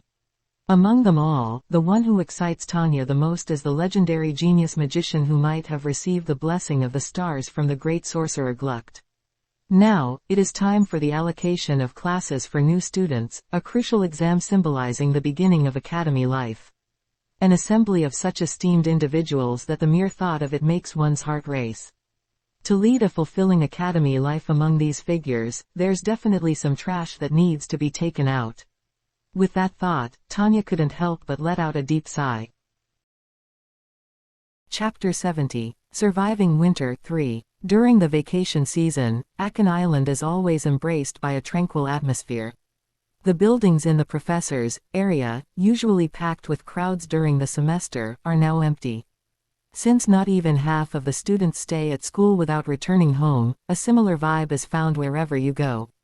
The commercial section of the dormitory area also experiences its off-season during the break, so many shop owners take the time to breathe and relax. I straighten my clothes while standing in front of the glass window of Faculty Hall. I adjust the buttons on my sleeves and straighten the collar of my coat to improve my overall appearance. The school uniform that I've had laundered feels remarkably crisp and clean.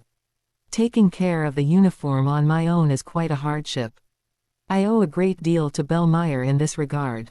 Since the laundry always comes in bulk, adding one uniform doesn't make much difference to the workload. Still, it doesn't change the fact that it adds more work for you, especially during a busy time. Thank you for your help.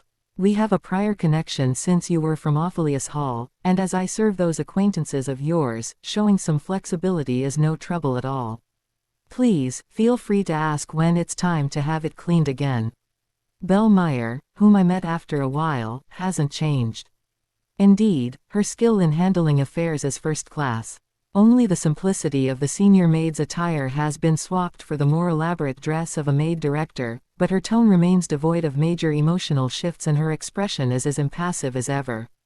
Her hair seems to have grown longer, with a rose pin the size of a fingernail attached to the notably long strand on her right side. The restoration of the Ophelius Hall is complete, isn't it? With the incoming freshmen, the maids must be having quite a busy time. Master Ed. But why do you still use formal speech? I'm more comfortable with it. I prefer to be casual. And I prefer formal speech. It feels like a peculiar battle of nerves has just taken place. Being in a position like the maid director, she almost counts as a senior among the college staff. Now that I'm neither a noble nor a student of Ophelius Hall, it feels quite cumbersome. I'd rather not deal with any complications in the family tree later on, so I kept the conversation formal, but to Belle, it seemed inconvenient. Nonetheless, she is a born maid through and through. Anyway, now that the restoration of Ophelius Hall is complete, it feels like my workplace is stabilizing as well. It's somewhat surprising that it took almost a semester to finish the restoration. I guess the college must have put a concerted effort into it. It is one of the most critical facilities among the dormitories. Most students who were using the temporary accommodations have been assigned rooms and started moving in. This applies to the freshmen as well. The second semester of the second year is wrapping up, and with that, the peaceful vibe has returned to the college as winter break brings the year to a close. The exam results came out decently enough, and with the end-of-term ceremony tidily concluded, the campus begins its preparation for the next semester. In the administrative view of the college, winter break is a preparation period for the commencement of the next term. It is a season to tie up the necessary loose ends between one semester and the next. It is a time of change within the college. In each professor's lab, preparations for next semester's academic schedules are well underway, and research work continues without pause. The move-in of new students to the dorms is likewise in progress. Since every student has different circumstances and schedules, many choose to move in during the long winter break at their convenience. That aside, there's actually something I wanted to ask about, which is why I came to see you. Belle said and paused on the street. With the position of maid director, responsibilities tend to pile up, making it harder to take action. They could easily assign a junior maid to deliver a laundered uniform, so the reason she came in person must be that she has something on her mind. Since this break, there have been 7 freshmen assigned to Ophelius Hall who will require our services. Only 7 out of numerous freshmen, the number itself is indicative of the high bar set for Ophelius Hall admission. One of them has a name that sounded familiar, so I came to confirm. Tanya Rothtaylor. Yes, indeed. She applied for early dormitory residence before the break started. Freshmen can move into their designated dormitories at any time during the break. It allows them to have ample time to prepare for the upcoming semester. Most will finish up preparations at home and enter the college around the time of seating exams. After all, arriving early doesn't offer much to do. She's now in the midst of moving into a room assigned in the newly reconstructed Ophelius Hall, but given the circumstances, isn't it a delicate matter? I'm in the position of being disowned by the Rothtaylor family. Tanya is a lady who has been showered with love from the Rothtaylor household. And since she is your sister, you might know better, but, it seems like Ms. Tanya harbors a grudge over the disgrace you brought upon the family name. I see. My response was bland, which seemed to make Belle peer at me closely, unsatisfied. Is that all right with you? I am in a position where I can only judge based on personal details and first impressions, but from what little I saw, Miss Tanya seemed to put great importance on the family's honor. I understand your point. The resentment of one's bloodline. If one day a family with whom you shared a splendid upbringing starts to scorn you, it certainly becomes a mental burden. Basically, Belle is showing concern and giving me a heads up. Perhaps she's suggesting I prepare myself mentally. Thank you for your concern. I already know quite a bit about Tanya. Sylvania's failed swordsman, Act 3, Scene 3. In the episode of the Student Council President election, which centers on a political battle, she aspires to become the first ever freshman student president in Sylvania's history. As with most characters originating from the Rothtaylor family, she serves as an antagonist. Tanya is one who idealizes nobility and glory. In a Sylvania filled with stars, the role of being the youngest student president must seem like a desirable fruit. I closed my eyes. The villainous. Tanya embodies the stereotype of that magical word, but cannot simply be dismissed as a consumable villain. Tanya has her own innate talents after all. She is a political prodigy. She argues principles, draws lines between sides, discredits opponents, manipulates issues, and manages to shift legitimacy onto herself. Political campaigns are often reduced to grubby brawls in the mud. At least, that's how Tanya's values see it. Politics are not about seeking the best option but about settling for the least bad one. And when faced with the worst or the lesser evil, the people will inevitably lean towards the lesser evil. Victory in politics is ultimately about who can be the lesser evil. That's the value Tanya Rothtaylor has instinctively learned.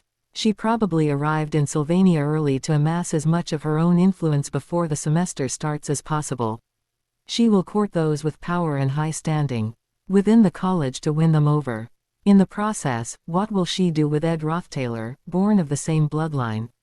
Though kin, I have been disowned, so we might as well be strangers. Still, knowing Tanya's character, it seems unlikely she would leave someone who tarnished the family name alone. However, since I'm unaware if she harbors deep resentment towards me, I cannot judge. Why? Because, I don't know. I am not another person, I am myself. As someone who's played Sylvania's failed swordsman countless times, I'm fairly well versed in the character of Tanya, a significant villain in the story, but ironically, I have no idea about myself. Ed Rothtailor is a fleeting villain who briefly appears and vanishes. Not much about him is explored in the lore, and there's hardly anything noteworthy in the epilogue. He's the epitome of an extra.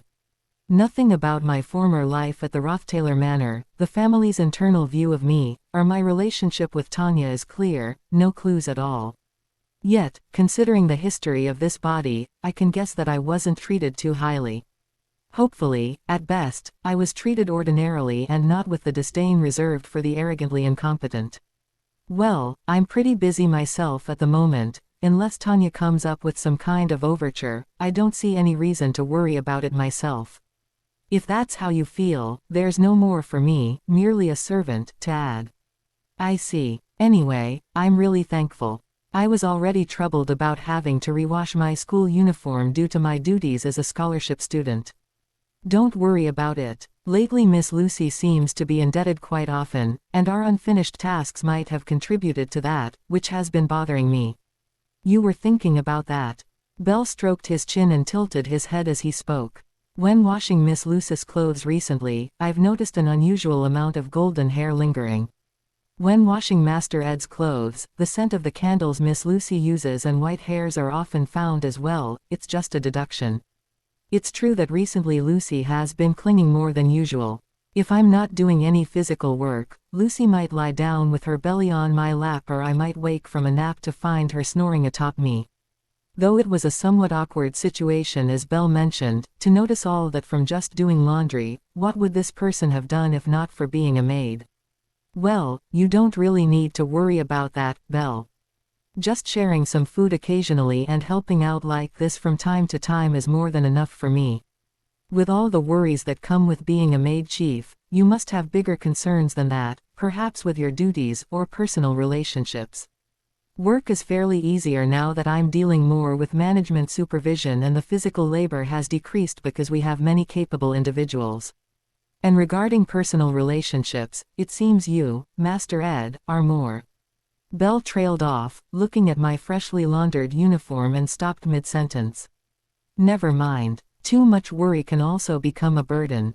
Regardless of how complicated the relationships around Master Ed may become, it's for Master Ed to handle. Quote? I won't overstep my boundaries. Whatever decisions the ladies make, it is their own choice. With those words, we each let out a deep breath, our exhalations dissipating ineffectually into the sky. It's gotten quite cold. Please take care of your health, Master Ed. You don't want to suffer from minor illnesses during winter. You seem slightly feverish. Is it that obvious? Indeed, Belle was one of the top maids in Ophelius Hall. A mere glance at my face and she had gauged my health. I might have to live with a slight fever for a while. For personal reasons. If you don't take good care of yourself, many around you will be heartbroken. Health is paramount. It will get colder, so please be cautious. With a grave look, Belle finally made one more comment. But really, will you continue to use honorifics? Indeed, stubborn. I had thought about dropping formalities when the timing seemed right. Now it almost felt like a matter of pride. Scholarship students, thank you for coming. I'm Anise Halen, the lead teaching assistant in Professor Claire's lab. Right now, Professor Claire has been awake for 44 hours dealing with academic conference matters and checking on next semester's academic schedule. The deadline is tomorrow, so, for now, communication is impossible. I'll relay important issues on her behalf. Behind the smiling Anise, a blonde woman could be seen collapsed face first on an office desk. She had taken off one side of her glasses and was resting with an exhausted expression, looking more like a zombie than a human. In one corner of the spacious lab, including me, there were 3 male students. They were scholarship students, each coming from different grades. Clevius Nordendale, Ed Rothtailor, Yenica Failover. First year, second year, and third year, respectively. We would all be moving up a grade soon. What? Ed Rothtailor, why are you here? I was a little surprised when I saw Clevius. As a descendant of the Nordendale family, reputed as the continent's greatest swordsmanship lineage, he was almost disowned by his family due to a fault committed during his childhood. His self-esteem had plummeted, and he often had a negative attitude. I was aware that he did not receive sufficient support from his family. Somehow, he would manage to stay in school, but it looked like he was compensating for the lack of tuition funds like this. There was also Yenika, a senior with a robust build, an entirely new face to me. Word was he was affiliated with the combat department like Clevius.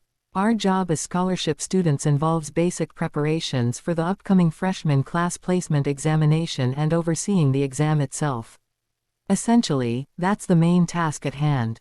Anise still smiled brightly as she laid out various documents on the table.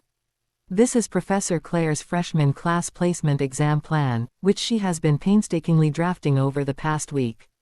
Every year, the freshman class placement exam had been managed by Professor Glast, but this year Professor Claire was in charge. Naturally, I knew the outcome. Not a single student would be placed in the magic department's A class due to Professor Claire's examination plans. In a way, her system might be considered more vicious than Professor Glast's, not because of her personality but due to fundamental flaws in the exam's design. It wasn't so much a defect as it was simply too difficult. Clearly, it was a mistake on Professor Claire's part in her duties. The newcomers simply accepted it, thinking, it's this hard to get into a class, I must work harder to get promoted. Ironically, it's funnier because it's more fair than what Professor Glast attempted, randomly picking students for a class based on his arbitrary standards. Since no one was placed in a class, it was odd to even discuss unfairness. Last year the test took place in the dense forest to the direct north of Akan Island, but today, it will be held on the Oran Mountain in the northwestern corner. Even though it's more of a hill than a mountain, it has rough paths which might make the climb time-consuming. And just in case, we need to prepare for the possibility of casualties.